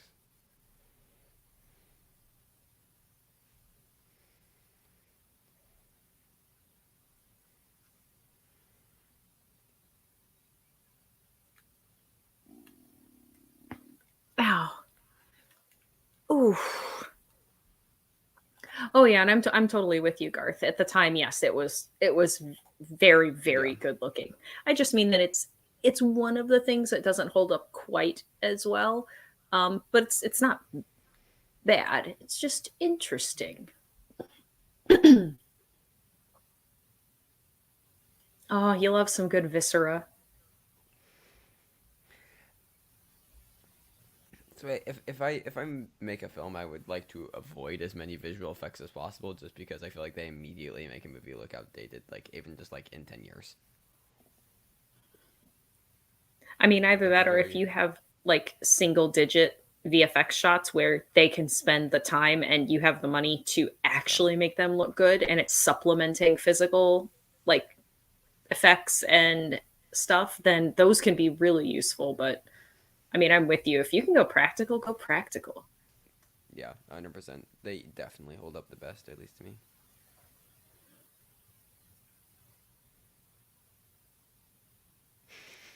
Simon.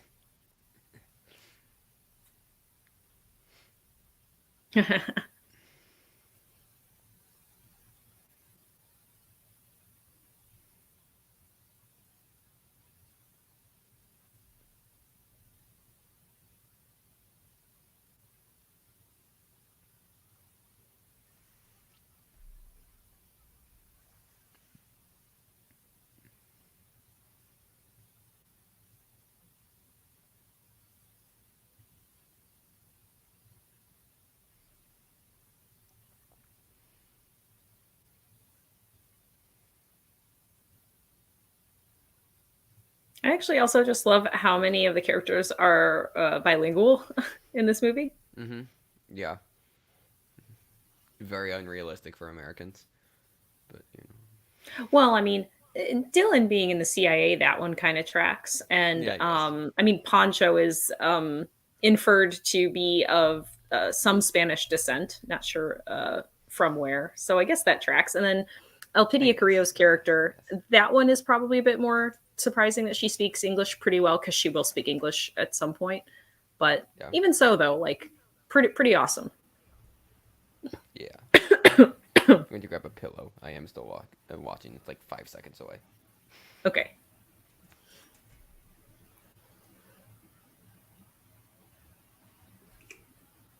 Is he going to punch the snake?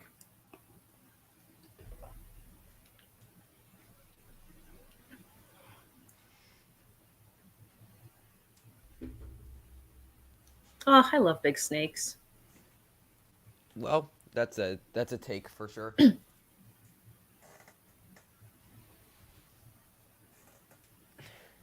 I also just noticed that MTV shirt. Right? Would be the equivalent today of TikTok.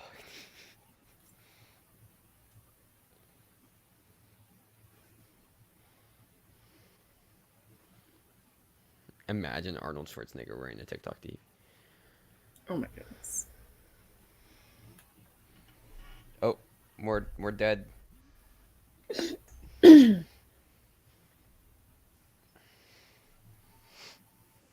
guess that isn't Arnold Schwarzenegger, but still.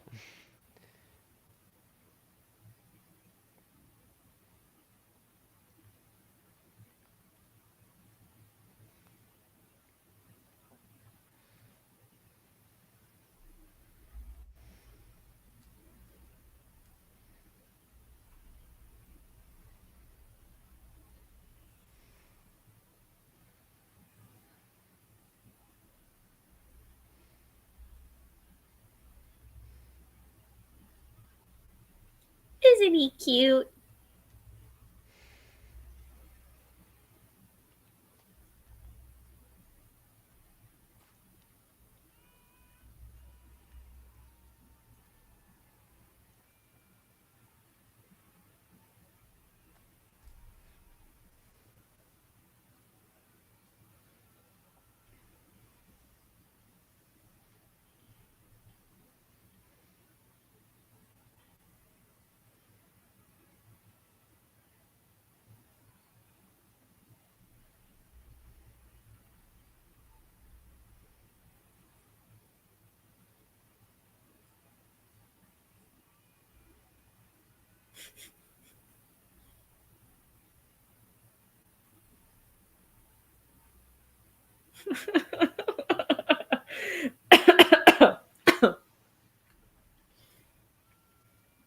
I love them single-handedly contributing to deforestation in this scene.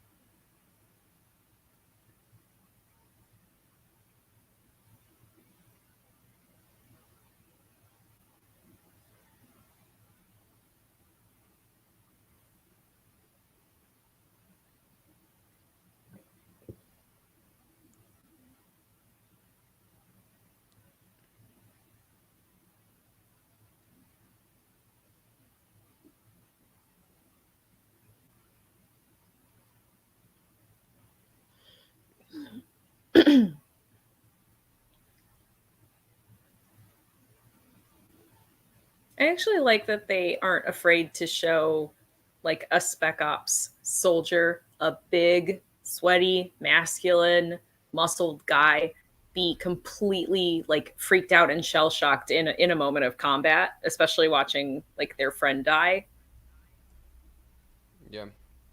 Like that they allow vulnerability in this movie is actually super surprising. It's another reason why when people say this movie is about toxic masculinity, I'm like, no, it's not. Yeah. Yeah. Also, I'm assuming practical makeup for the chest wound. Mm-hmm. Nice, nice. Garth. This is when I wanted a rabbit to hop out of the mess. Now I need that. I need the guy that does the velociraptor thing to make that for me.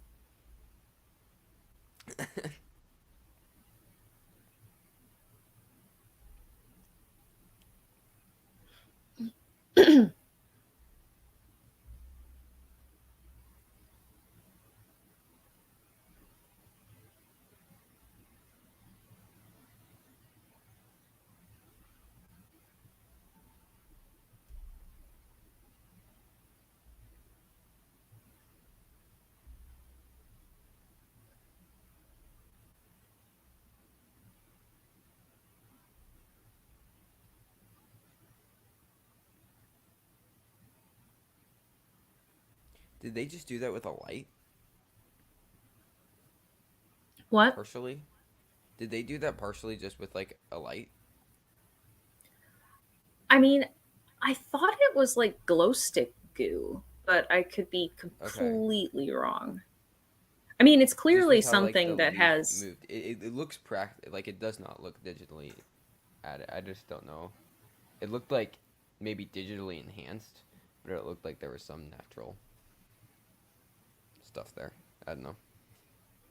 I Just with will how it do a like Google. the leaf moved when it shook, it kind of looked like they did it with a light. Regardless, it looked good, but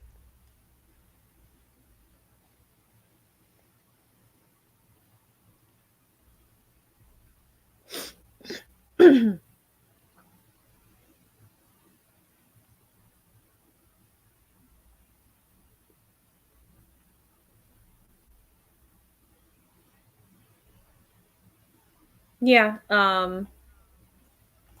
Simon, glow yeah, glow sticks. Okay, sticks with KY jelly. I mean, I'm sure there's also interesting. probably an aspect to how they lit it. Like they might have even had like a black light that they could point directly on it or something Yeah, to make it more it just vivid. it looked like they did some weird stuff with the lighting, but yeah, that's fun though. Because again, today that would just be VFX. Okay, white jelly, Trevor. I wasn't going to draw any attention to that. That's a job for your parents.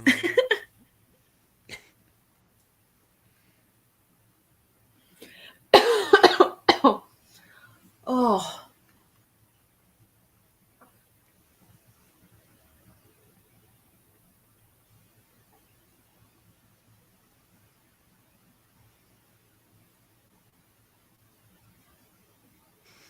It's fair, Simon. I wonder how many years it will be before are these actors practical is a valid question. I mean, hey, Yeah. Star Wars has already done it twice. Yup. Goodbye, Like, I Bob. know it's really dumb, but I love that the movie takes time to have a quiet moment like this.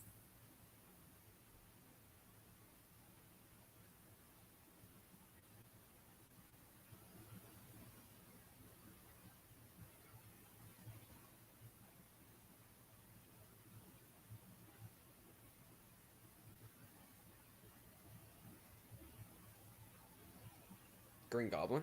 Oh.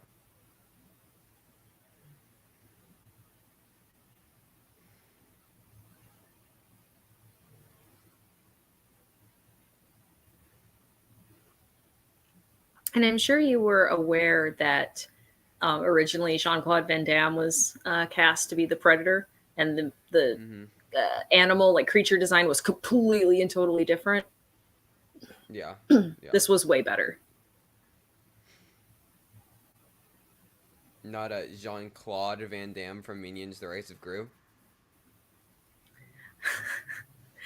I mean, let me say this. I love some of his movies, but he was not the right choice for this character. And Kevin Peter Hall and Ian White and Derek Mears and a lot of the other people that have portrayed the Yautja across all these different movies are amazing. I mean, and Kevin Peter Hall set the standard, of course. Yeah.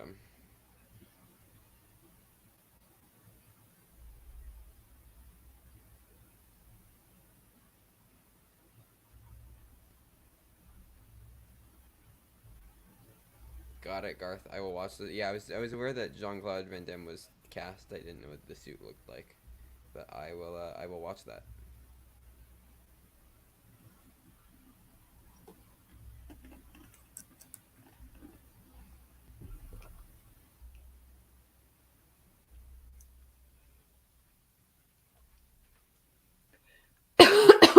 Sorry. I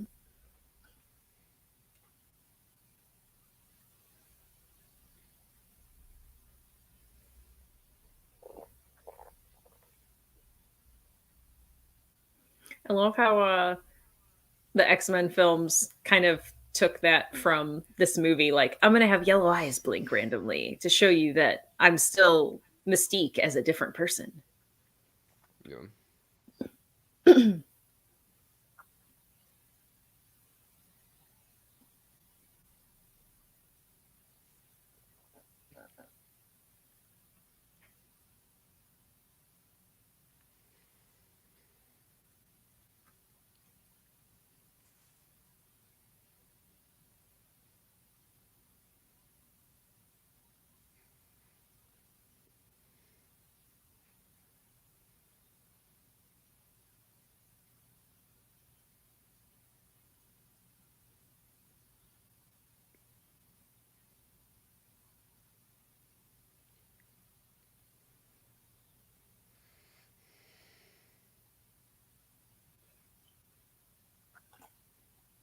Oh yeah, Garth, you can totally just call them predators. I mean, Yautja is just like their race or whatever, like their alien race name. I Um, I didn't even I had to Google that while you were saying it. I did not know what you were referring to. oh, again, I'm very steeped in the lore, so that's a me thing. No. The Yautja are a very proud people.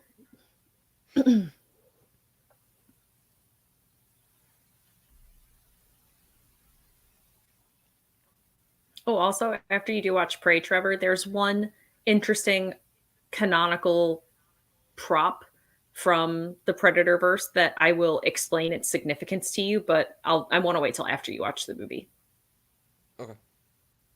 Okay. But I don't want to make you watch another movie just so that way you understand it. I'll just give you 2 minutes of explanation. That's fair. Yeah.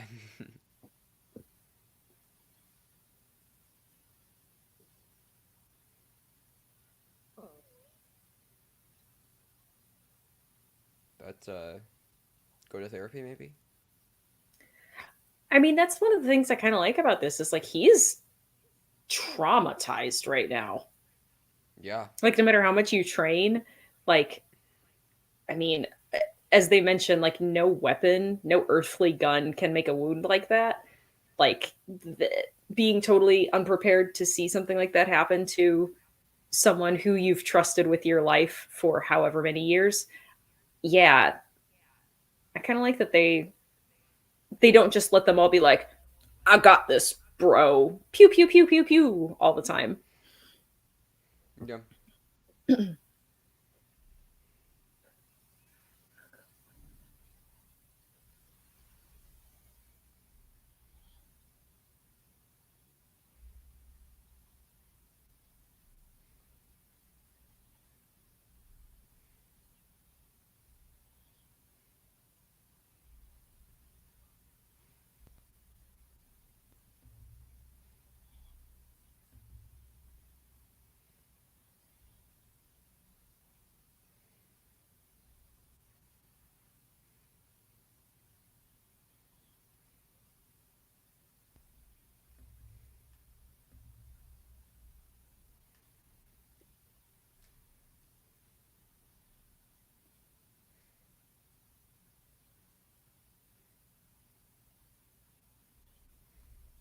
Oh, and 100% Garth getting lots of homoerotic tones from this. Very similar to Top Gun.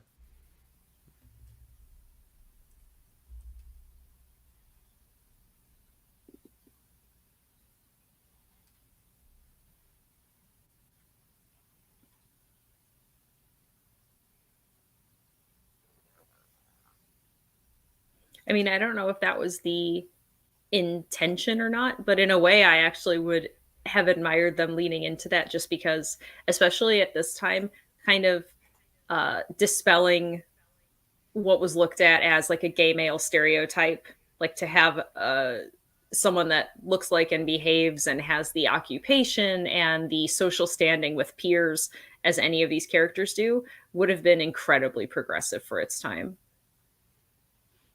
Yeah, I mean, like, I think obviously with this and Top Gun, like, it was not the intention, but I will say that it was.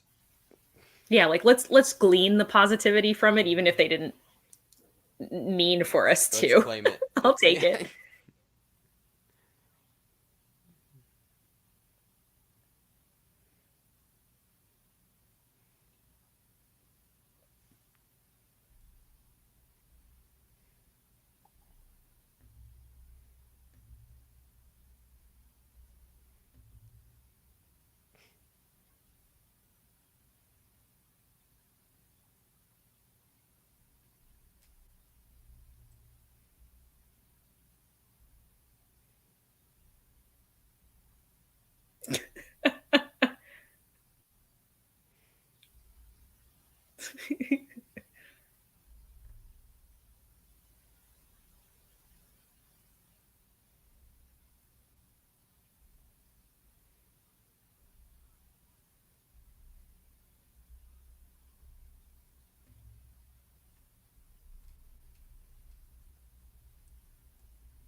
Is this to get to the chopper? Nope, not quite yet. Okay. It is this movie though, right? Oh, it sure is. Okay. I mean, again, in a situation where we do not have a minor present, the game with which certain 21 plus people will play is that the word chopper does mean that there's a requirement to imbibe alcohol. It's fair. It's a fun game. Again, drink responsibly. I love when this like so okay, this is just a little part of it, but this movie turns into Home Alone like real fast Yeah. after a minute and I just love that so much. Yeah, like very much so.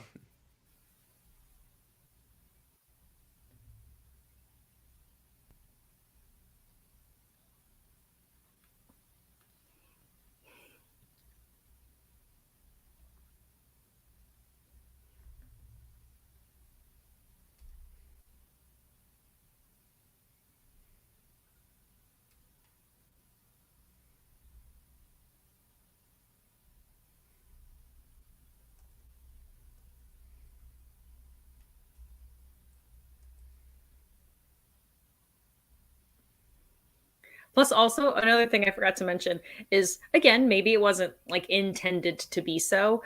Perhaps it was meant to just create envy amongst male viewers. But this movie is shot with a surprisingly female gaze. Mm-hmm. Once again, it's very similarly to Top Gun. Yeah, maybe that's why I like both of them so much. There's a lot of overlap. Gotta linger on those sweaty muscles. We do. We must. I mean, hey, honestly, especially again for this time, very refreshing change to see that they It had male actors that chose and were comfortable, and they had filmmakers that said, let's exploit the contour of the male form for people's visual enjoyment instead of, just having a topless woman. no complaints.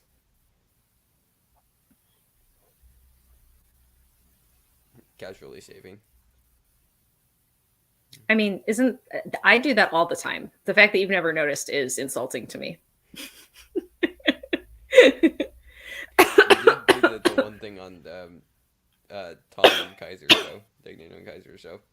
Oh, that's true. Just Yeah. shaving the whole time. So I have Waxing. noticed. Waxing, sorry. No, that's okay. So close. Very close. You've I'm almost actually going to gotten be there. doing that tomorrow.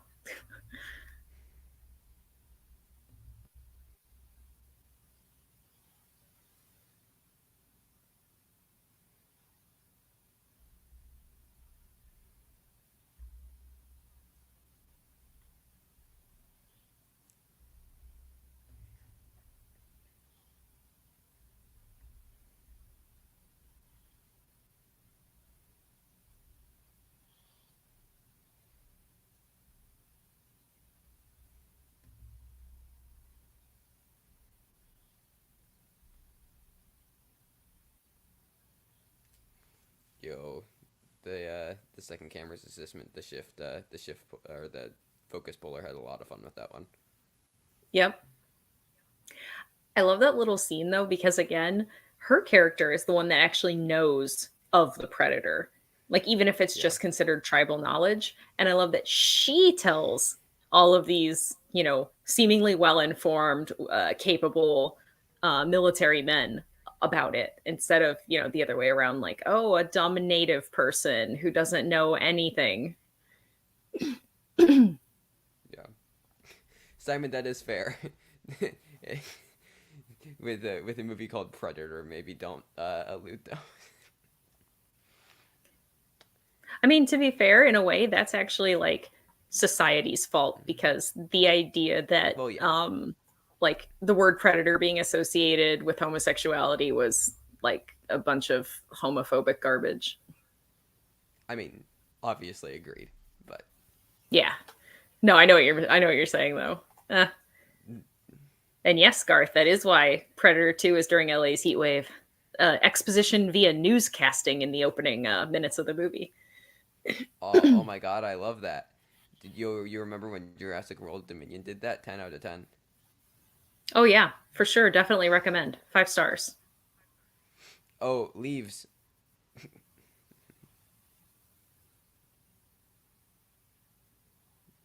Don't worry, stuff begins to happen and then it never stops happening. Oh, they did the Ewok thing.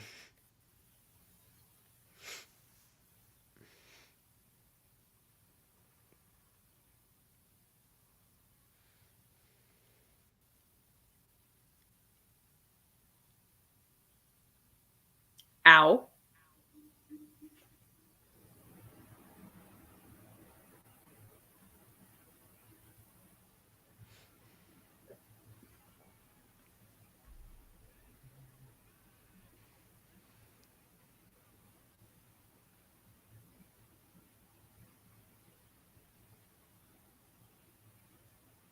Please don't start singing Ed Sheeran.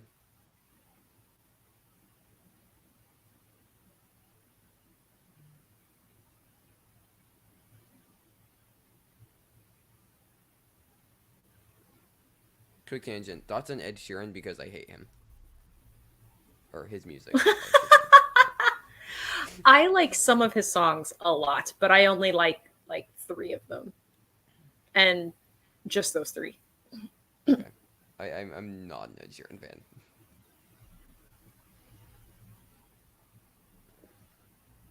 We should talk music one episode.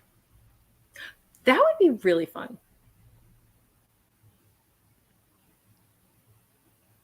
Discuss our tastes. Because we definitely don't talk about that a lot, especially with this show. I mean, and there's a surprising amount of overlap, especially older artists, which I think people would find Yeah. interesting. What? Sorry, the cat had a nightmare and he freaked out for a second. I mean, yeah, Sparks, Velvet Underground. Do you listen to like Todd Rundgren at all?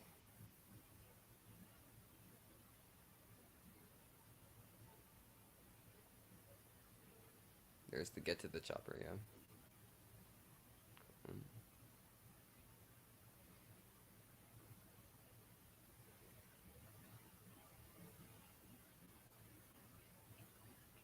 Oh, by the way, Sir Pounce was not a good boy yesterday. So I had some like little cheesy bread and I was nibbling on it because I'm basically eating like one meal a day ish. Like I'll have tea in the morning and maybe a snack. And then I have like one like almost human sized meal. And that's all I eat pretty much right now. But I was eating some cheesy bread and like snacking on it over a period of like uh, 8 hours. And I had my headphones in because Dan was recording and I was working on painting, or no, I was putting in the new cabinet hardware. So I was using like the drill and stuff. So I had in my headphones and I was using power tools. And I didn't notice that Sir Pounce had somehow opened up the box and got in there and grabbed my cheesy bread. And I just see him out of my peripheral, like on the floor, just a huge cheesy bread piece hanging out of his mouth. And he made me like chase him down to get it back. And luckily he didn't eat any of it, so he didn't get sick. But he also managed to knock the box on the floor and throw all my food on the floor. So I was a little bummed. Because since we're leaving, we didn't go to the supermarket like to get groceries this week because we're not going to be here much longer. And so it was like, Yeah. Sounds so ominous. we're doing takeaway for a day or two until we go. Yeah. And no, I have no clue what song Mac is singing. I don't know anything about music. It's called Long Tall Sally. It's like the only song associated with this movie. That's the only reason I know. Oh, I wrote a question about that like 2 years ago. That triggers something in my brain. I think I've actually There you asked go. you that question that I've written. I think so, yeah. Got it. Okay. Oh, I totally didn't know that Settle the Score was dropped in this movie. Man, that's awesome. Dylan saying we both got scores to settle.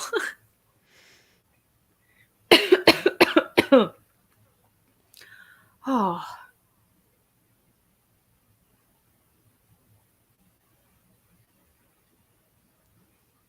If you had to just pick one, who would you say is currently your favorite musical artist? like currently as in they're making music today, or as No, in just like if who you I'm just picking like like your on current today music. as the Yeah. day. Yeah. Ooh, lasers. Aha, maybe, because they made my favorite song ever. If not, Simon and Garfunkel's a really close second. But I've also Jesus. listened to both of them in the car Sorry. today. Yeah. I do like Simon Garfunkel.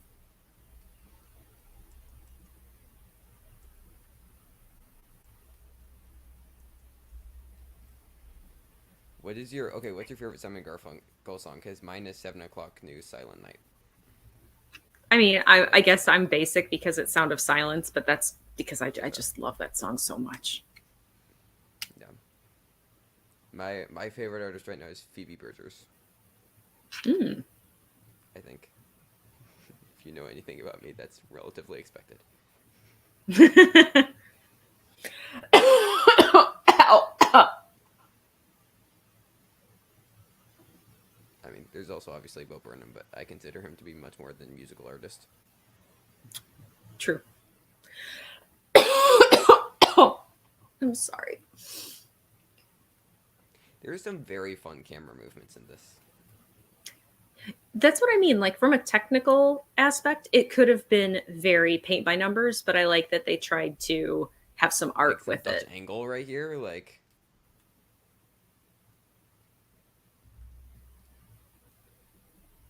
Well, and also like they're to unsettle us in this moment is what we should be doing. yeah.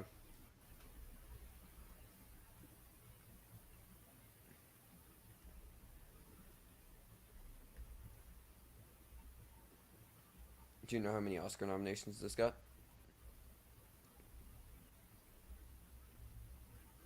At least one. It did get one. Do you know it for what category? Makeup. I Yeah, mean, what that's what it should have gotten it for. it was VFX. Makeup wasn't. Oh, I knew that. I don't know if makeup had I was gonna say I don't think it was a nominees thing at yet. that point. I think that was until Yeah, 90. honorary achievements. Yeah. Yeah, Oh, that's an arm. I Hi, think I've Peggy. gotten that answer wrong every single time What? that anyone's ever asked me that question. Yeah. Peggy, right now we're watching Predator. I've never seen it before.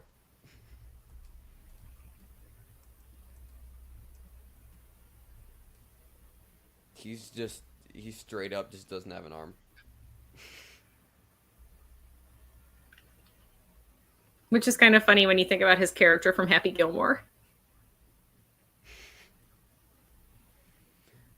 Oh no, makeup and hair started having nominate. Well, it was just 2 nominees starting in 1981, and then became a full Okay. category in 84. So this still could have been happening. Nominated in 1987 were Harry and the Hendersons and Happy New Year. Oh, Kevin Peter Hall Harry again. and the Hendersons won.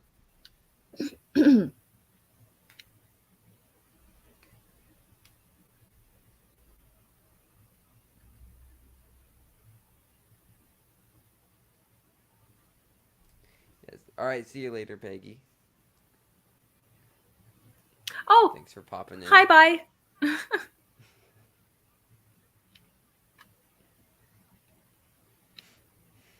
Pride and Predator. Love it, Simon. Nice.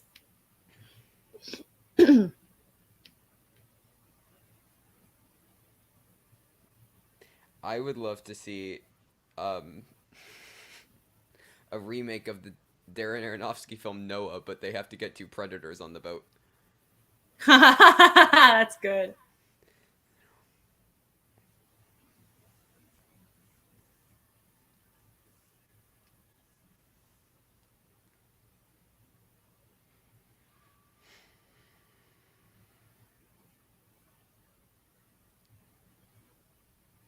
Aw, they have their arm around each other.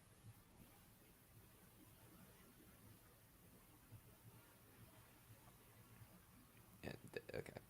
Oh, Predator and Pirates. Get ready.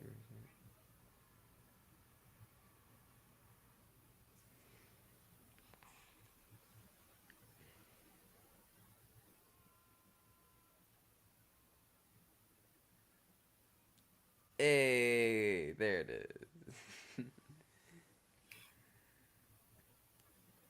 Oh, yo, we got like a Halloween-esque score now going on. It just went full slasher score. It sounds like Carpenter up in here.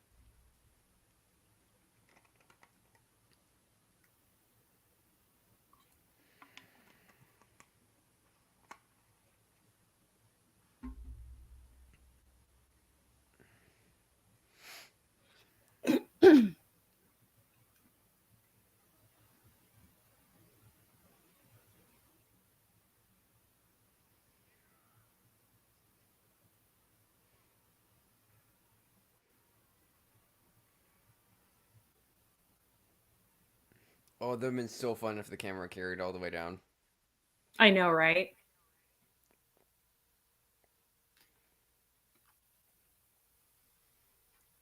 Stunt performer, I'm assuming. Yes. Still need that category at the Oscars. Oh, I know, right?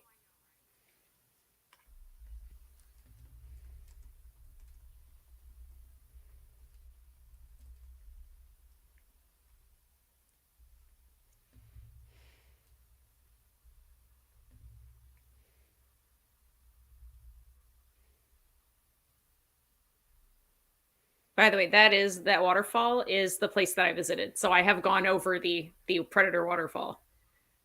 Nice.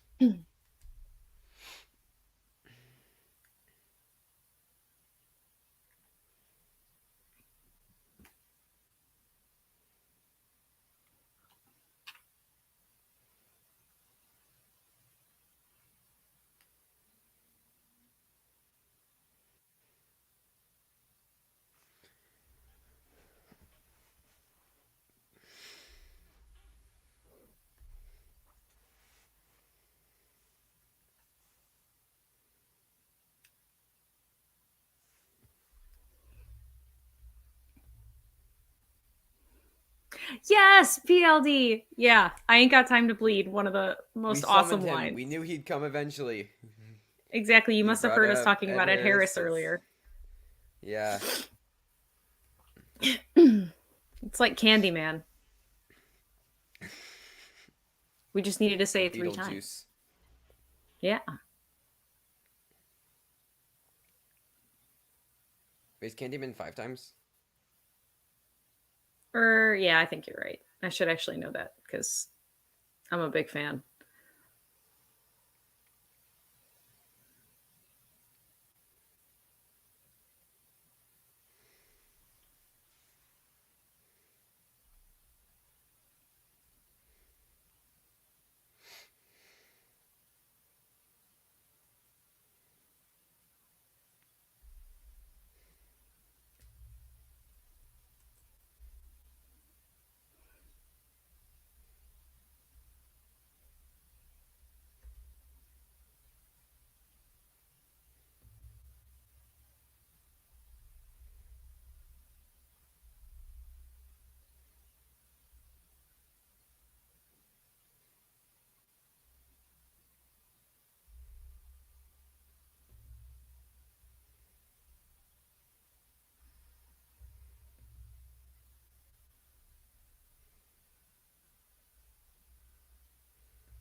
Oh, I just found out that I'm presenting at the HCAs.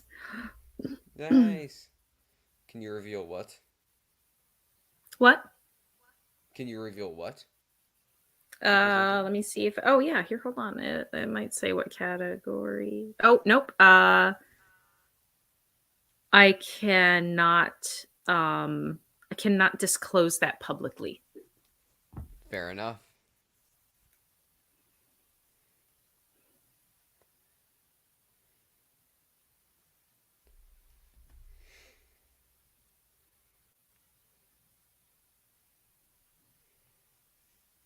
Oh, buddy, you can come back and sit here. He went down on the ground and fell asleep down there, which never happens.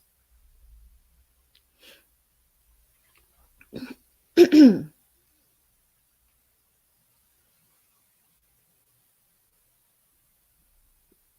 right, this is where we're about to go like full Home Alone.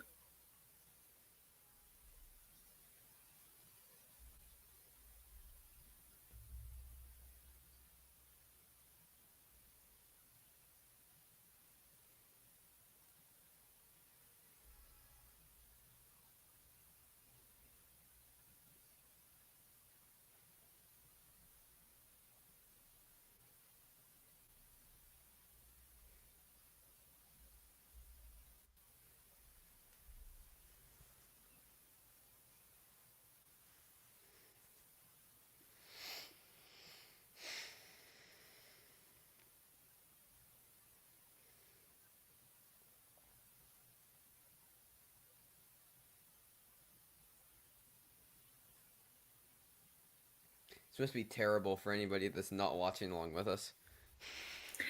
Yeah, I'm sorry. This part, I just once you get into like just pre third act climax, it is sometimes hard to sit there and talk because you're just like, all right, well, the thing's about to happen. I want to watch the thing. Oh, excuse me. I'm sorry. I'm still so tired all Mara the hates time. this movie confirmed. This is boring. No, Mara's gonna have to take a nap after this movie. Confirmed. Ah, That's fair enough, I guess. You do you, Predator. I can like feel myself getting that low grade fever again. Oh, it's like every freaking Oh, day. Ah, it's okay though. I'm still testing negative. That's what's important. yep.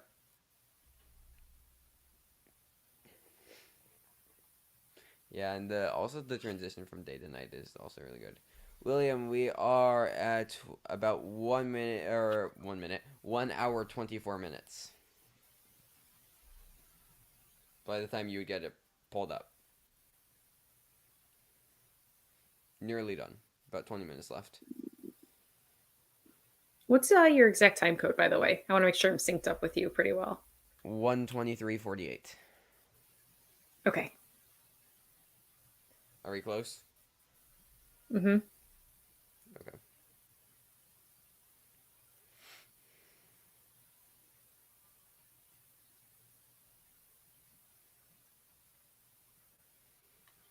All right, we should be pretty good. Excuse me. I got it pulled up in my head. I've seen this movie. That's fair. That's fair.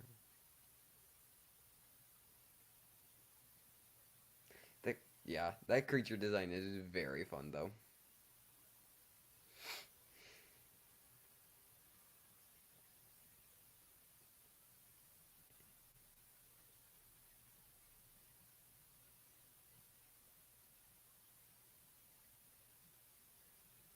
What's Silvestri using here? Obviously drums.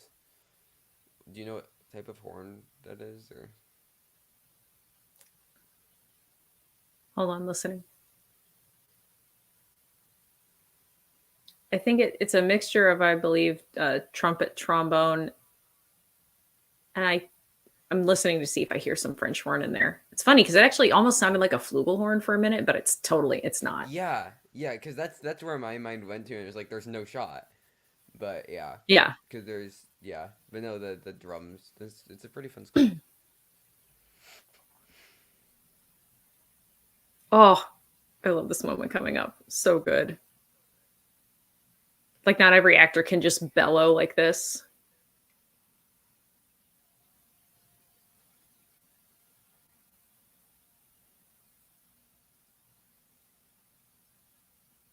No, giving Skarsgård vibes in The Northman. Yeah. Yeah. Once again, going from present to backwards for my movie.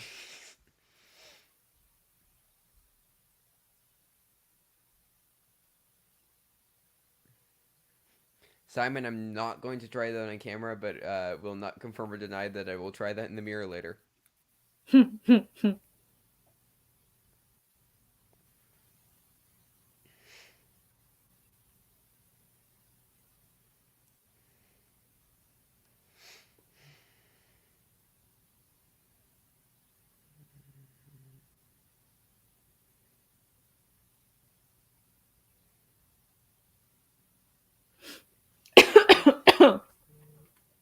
Oh, ow.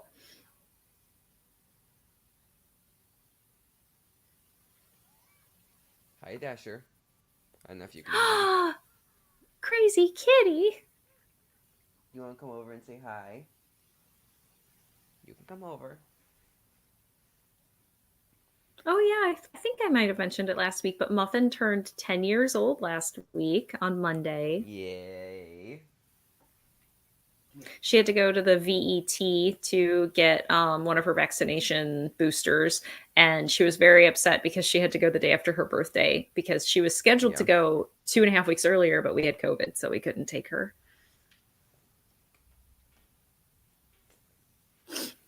He currently wants to wander. Hey, you know what? You got to let a cat be a cat. I tried doing Plus, the things are thing where he about to velcros happen. himself to the ground. And yes, things are about to happen.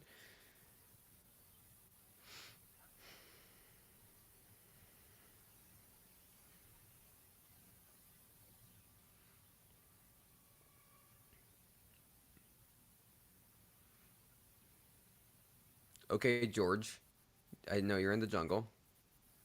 Right?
Okay, that's a great looking shot.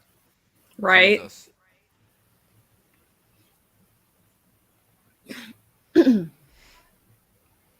Oh, That looks gorgeous. come here, buddy. Come finish the third act with us.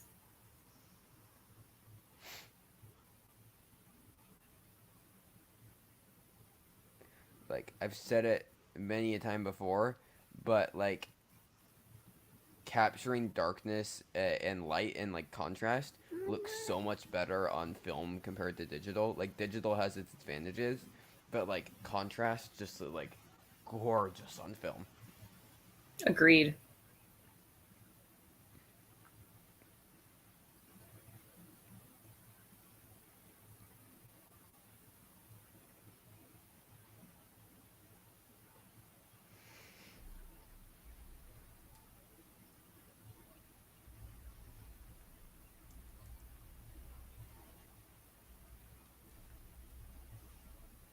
Yo, is Sally Hawkins around?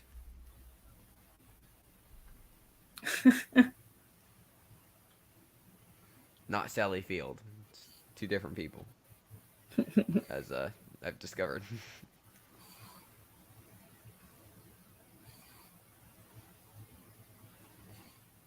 One star, too many leaves.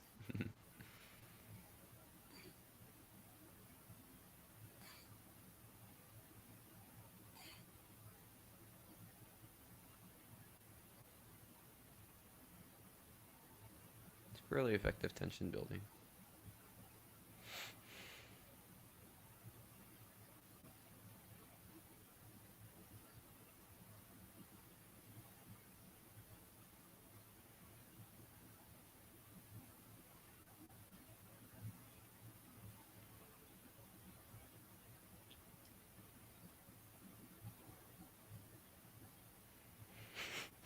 Sorry, I love the music cue with the rock though. Right?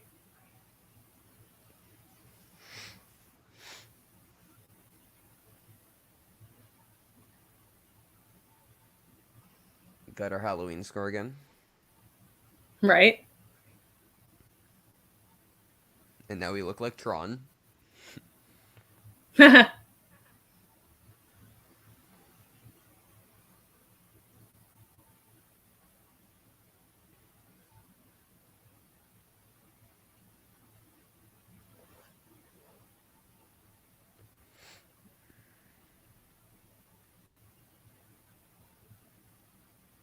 Oh, I think I forgot to point it out earlier. By the way, I actually have a art print from an Etsy artist um, that I love so very much that says, "If it bleeds, we can kill it." I forgot to point out how much I love that line earlier. Nice. Also, just realized it's been a while since we've had dialogue, which is pretty impressive. I just when the subtitles came on, but Yep.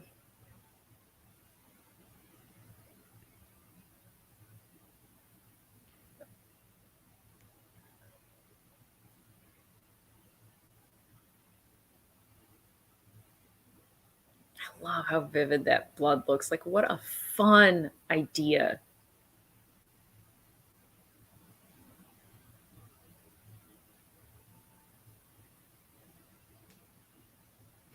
I ain't got time to bleed. Yep, just no time to die. Right?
I love that, like just showing the size disparity of them. Because Arnold is an enormous man. Yeah. And strength.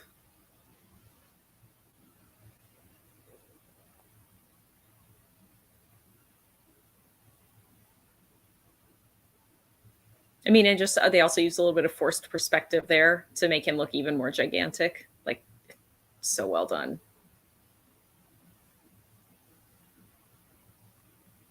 Oh, I love this moment so much.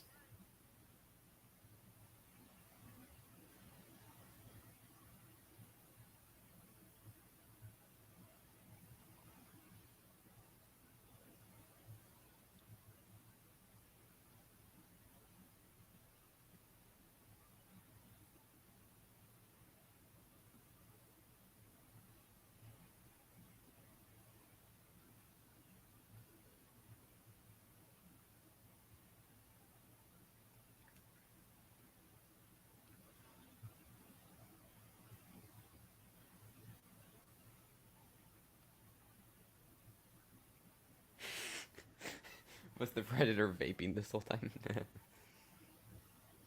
Nice, Simon. Wow.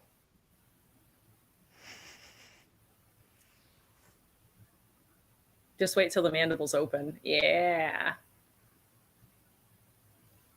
That does look good. It looks insane. It looks real. I mean, it's real because it is real, like it's tangible, but like it's got that moisture. It has the contours and like the shaping that doesn't look like latex. It looks like flesh.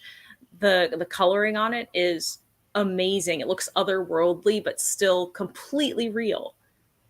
It's one of the best creature concept makeup realizations ever made. And it had like, I mean, it has hair follicles, it has muscle movement. Like, it's wild.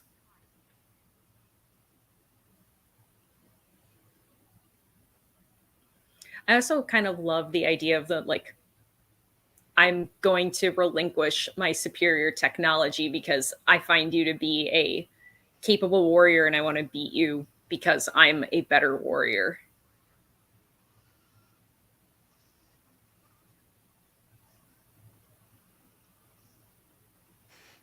The helmet comes off to reveal boss baby. Yeah, Garth. Yeah.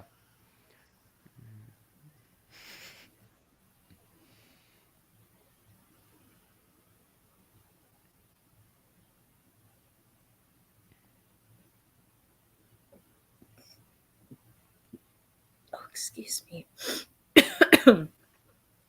Whew. According to Kevin, you are speaking facts. I try to.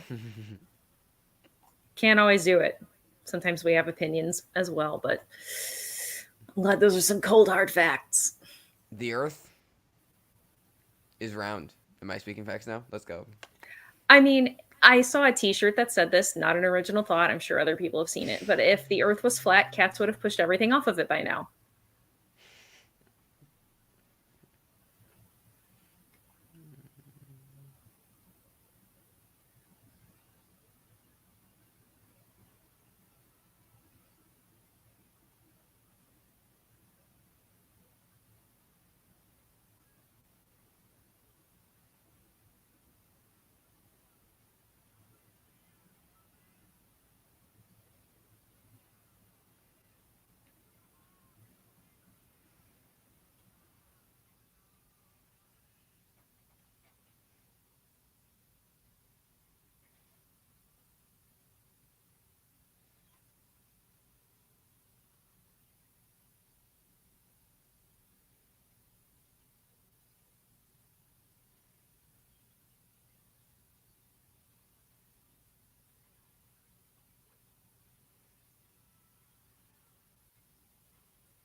lines.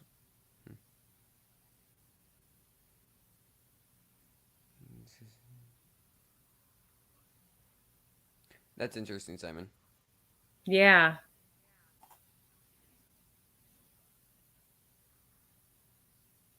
Aww. Is that a weird reaction? No, I mean, some of the time, especially like alien creature designs, I mean, when they become injured, you think of them more like a wounded animal than like a an anthropomorphic demon killer thing. Yeah.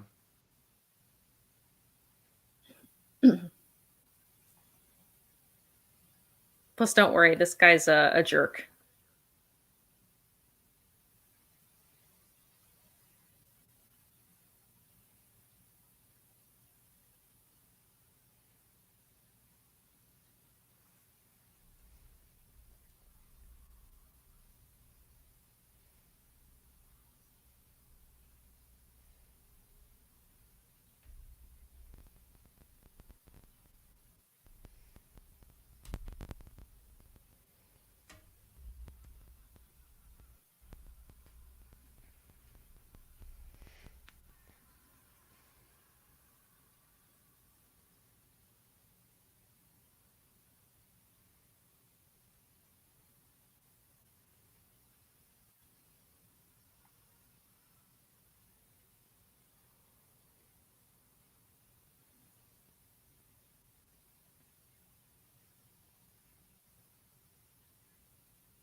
Be honest, the laughing didn't entirely do it for me.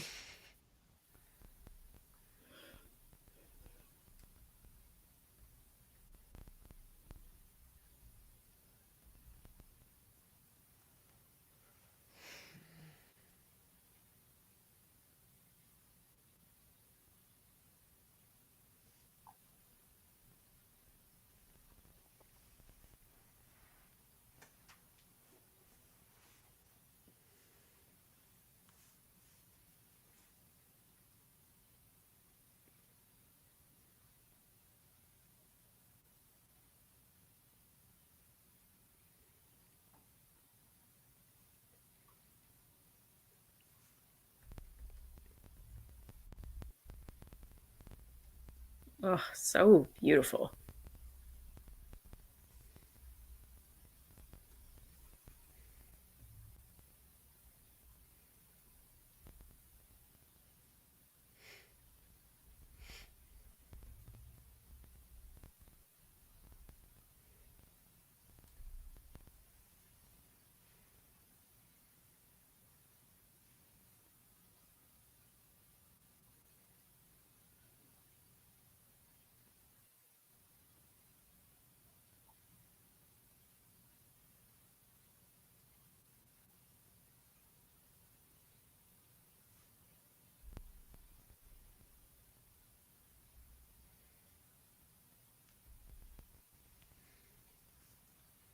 Thoughts?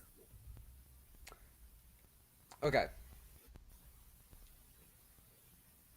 Oh, by the way, I love that this movie took the time to do the I intentionally shot footage for the credits The credits. Yeah, thing. yeah, yeah. It's alright. I was just watching that. Yeah.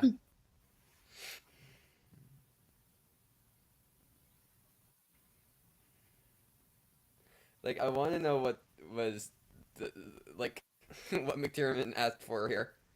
Like, so just like do a face. I. It's just like so 1980s. Well, Yeah. and Schwarzenegger clearly was not available that day because that's just a still shot from the movie. Yeah.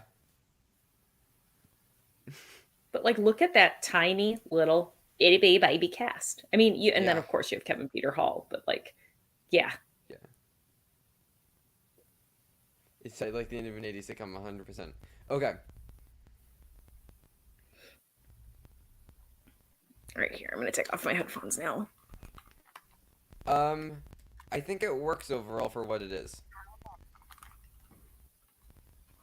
I'm Um, glad. I'm glad at a minimum it was not a waste of your time, that you could at least appreciate some of the technical aspects of it.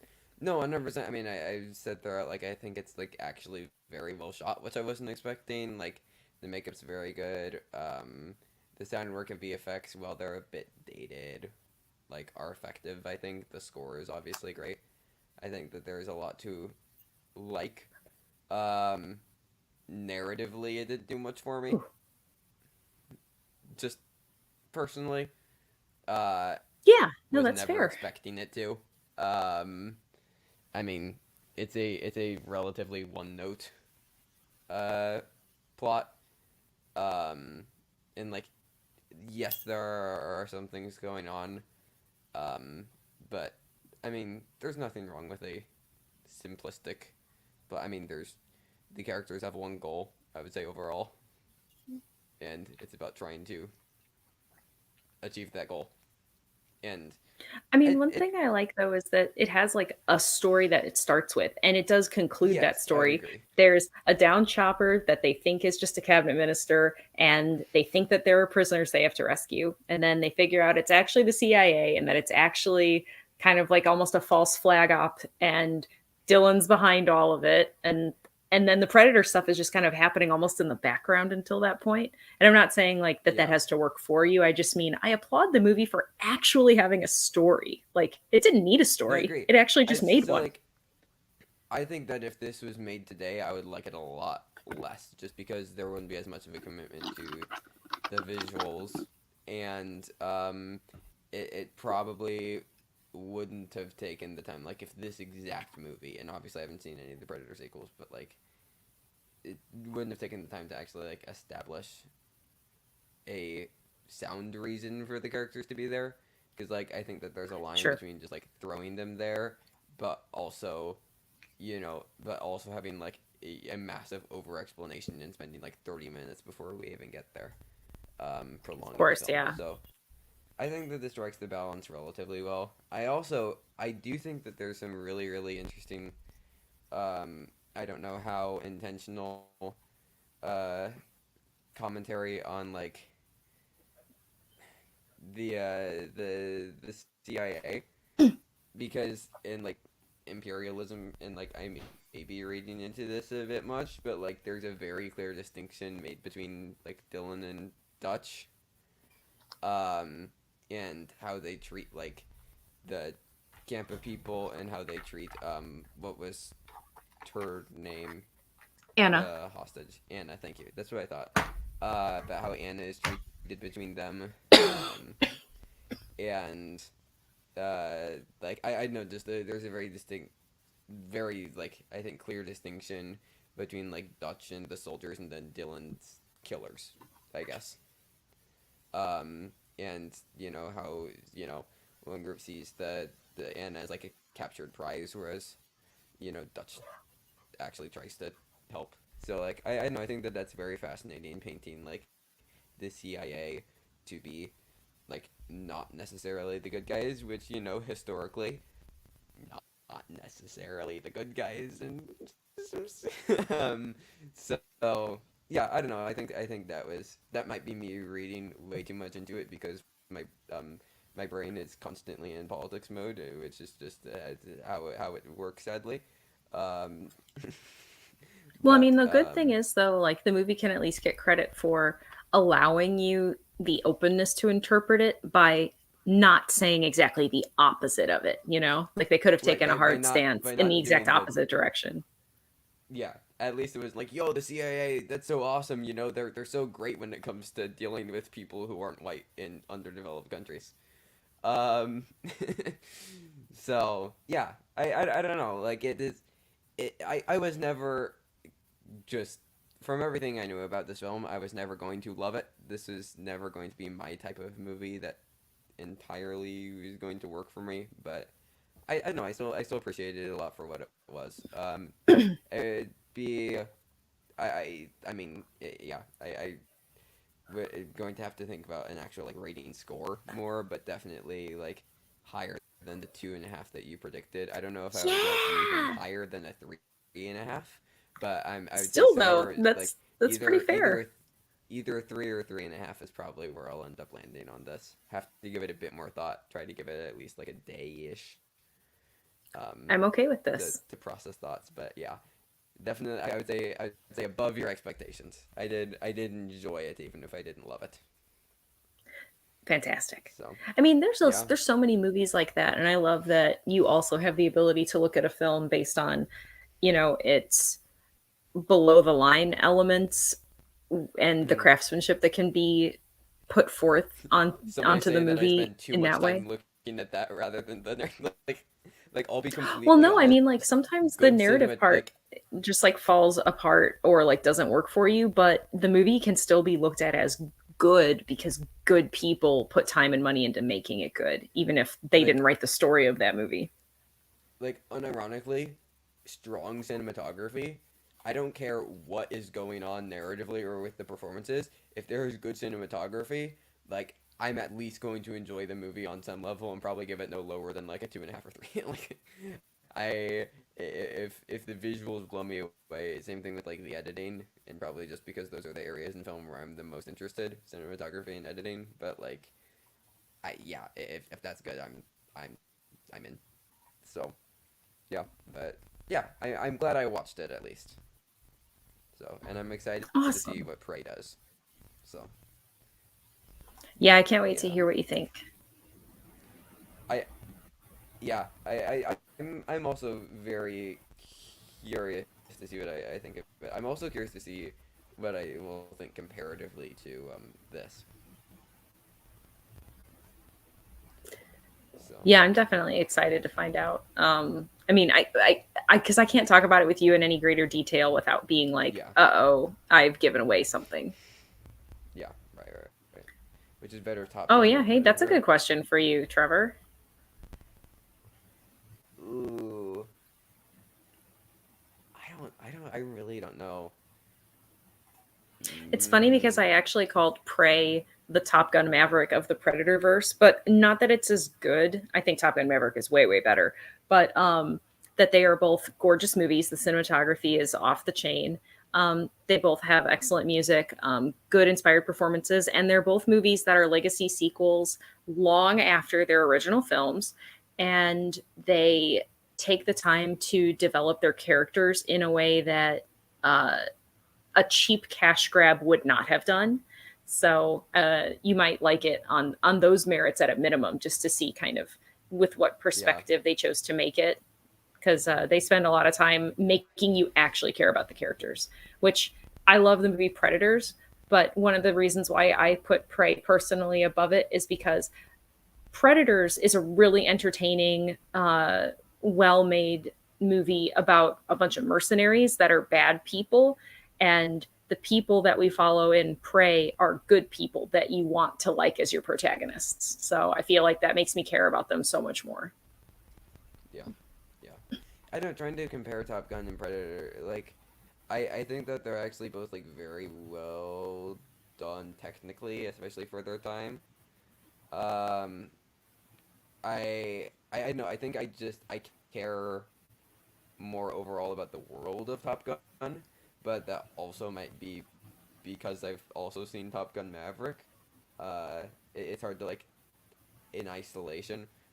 Um, just if I'm comparing the world because like also I mean not a huge fan of the just very blatant propaganda that that Top Gun was even how fun it is. So like I don't know, I think that they are like they're very close. That's actually a very hard question. I would say that I enjoy I enjoy both. But I could also see myself liking Prey more than Predator, actually, similar to how I like Top Gun Maverick way more than the original Top Gun.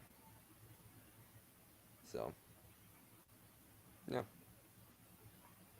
Well, Well, awesome. We managed to do it, folks. yeah, is that the show?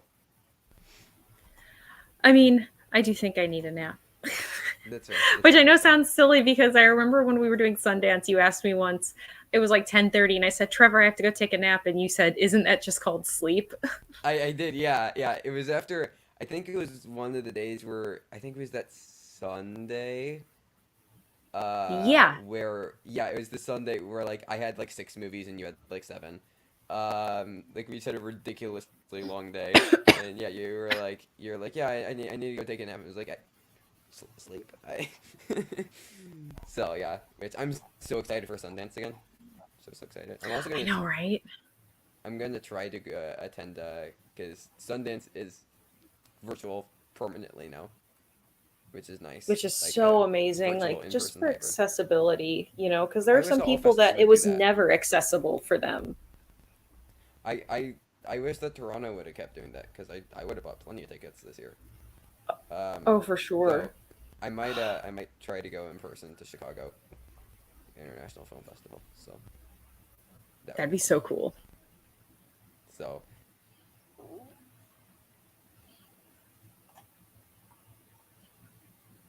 Uh-oh.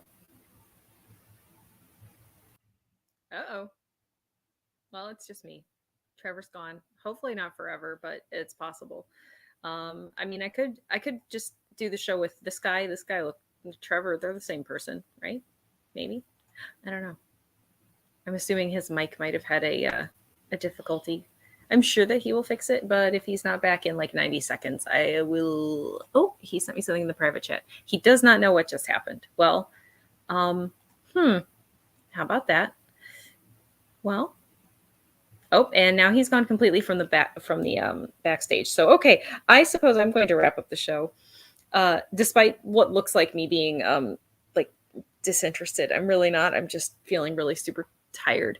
Um, but I had so much fun. I'm glad that people wanted to watch along with us, or even just out of context listen while we watch a movie that you're not watching. But oh, thank you, Garth. By the way, I'm sorry. I actually did not know that one. It's a great question. Um, Next week we will either have a pre-taped episode or we will have a special guest host with Trevor, and I will randomly call in from the HCAs when I can. Oh! Hold on.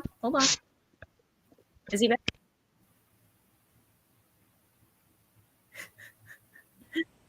am I here? Yeah, you're here for me. Okay. I wait. Can I hear you now? I don't know. Can you? No, I cannot. Well, I cannot hear Mara. I attempted to adjust my microphone and it kicked me out. So, Uh, um, I'm sure my microphone sounds absolutely terrible right now, it doesn't sound and I that can hear bad. things that Mara's saying. That's I okay. don't even know if you I'm can hear hearing me. a message. I This is can. great. Yes, I can. I can hear Oh, we can. Cool. you. All right, sounds good. We're gonna do. We're gonna wrap up the show, Just got a everybody, because message he in can't private hear chat. anything We're I'm wrapping up the saying. show now, I guess. Yep. All right. All Yes. right. Yeah. Well, you know what? Gonna If it read lips. doesn't begin as a disaster, it's gonna end as a disaster. So you got Uh both huh. this week. So good for you. I can't believe you'd say But that about me, Mara. Jesus. some form of this show will be back next week. We look forward to seeing everybody. If you have suggestions for the next thing we should watch along, there is one thing that's in the can already, but for what we might do next, I'd love to hear suggestions. So tweet at us. We'd love to know. But other than that, thank you everybody for joining us. It was so much fun. And we'll see you next time. Bye.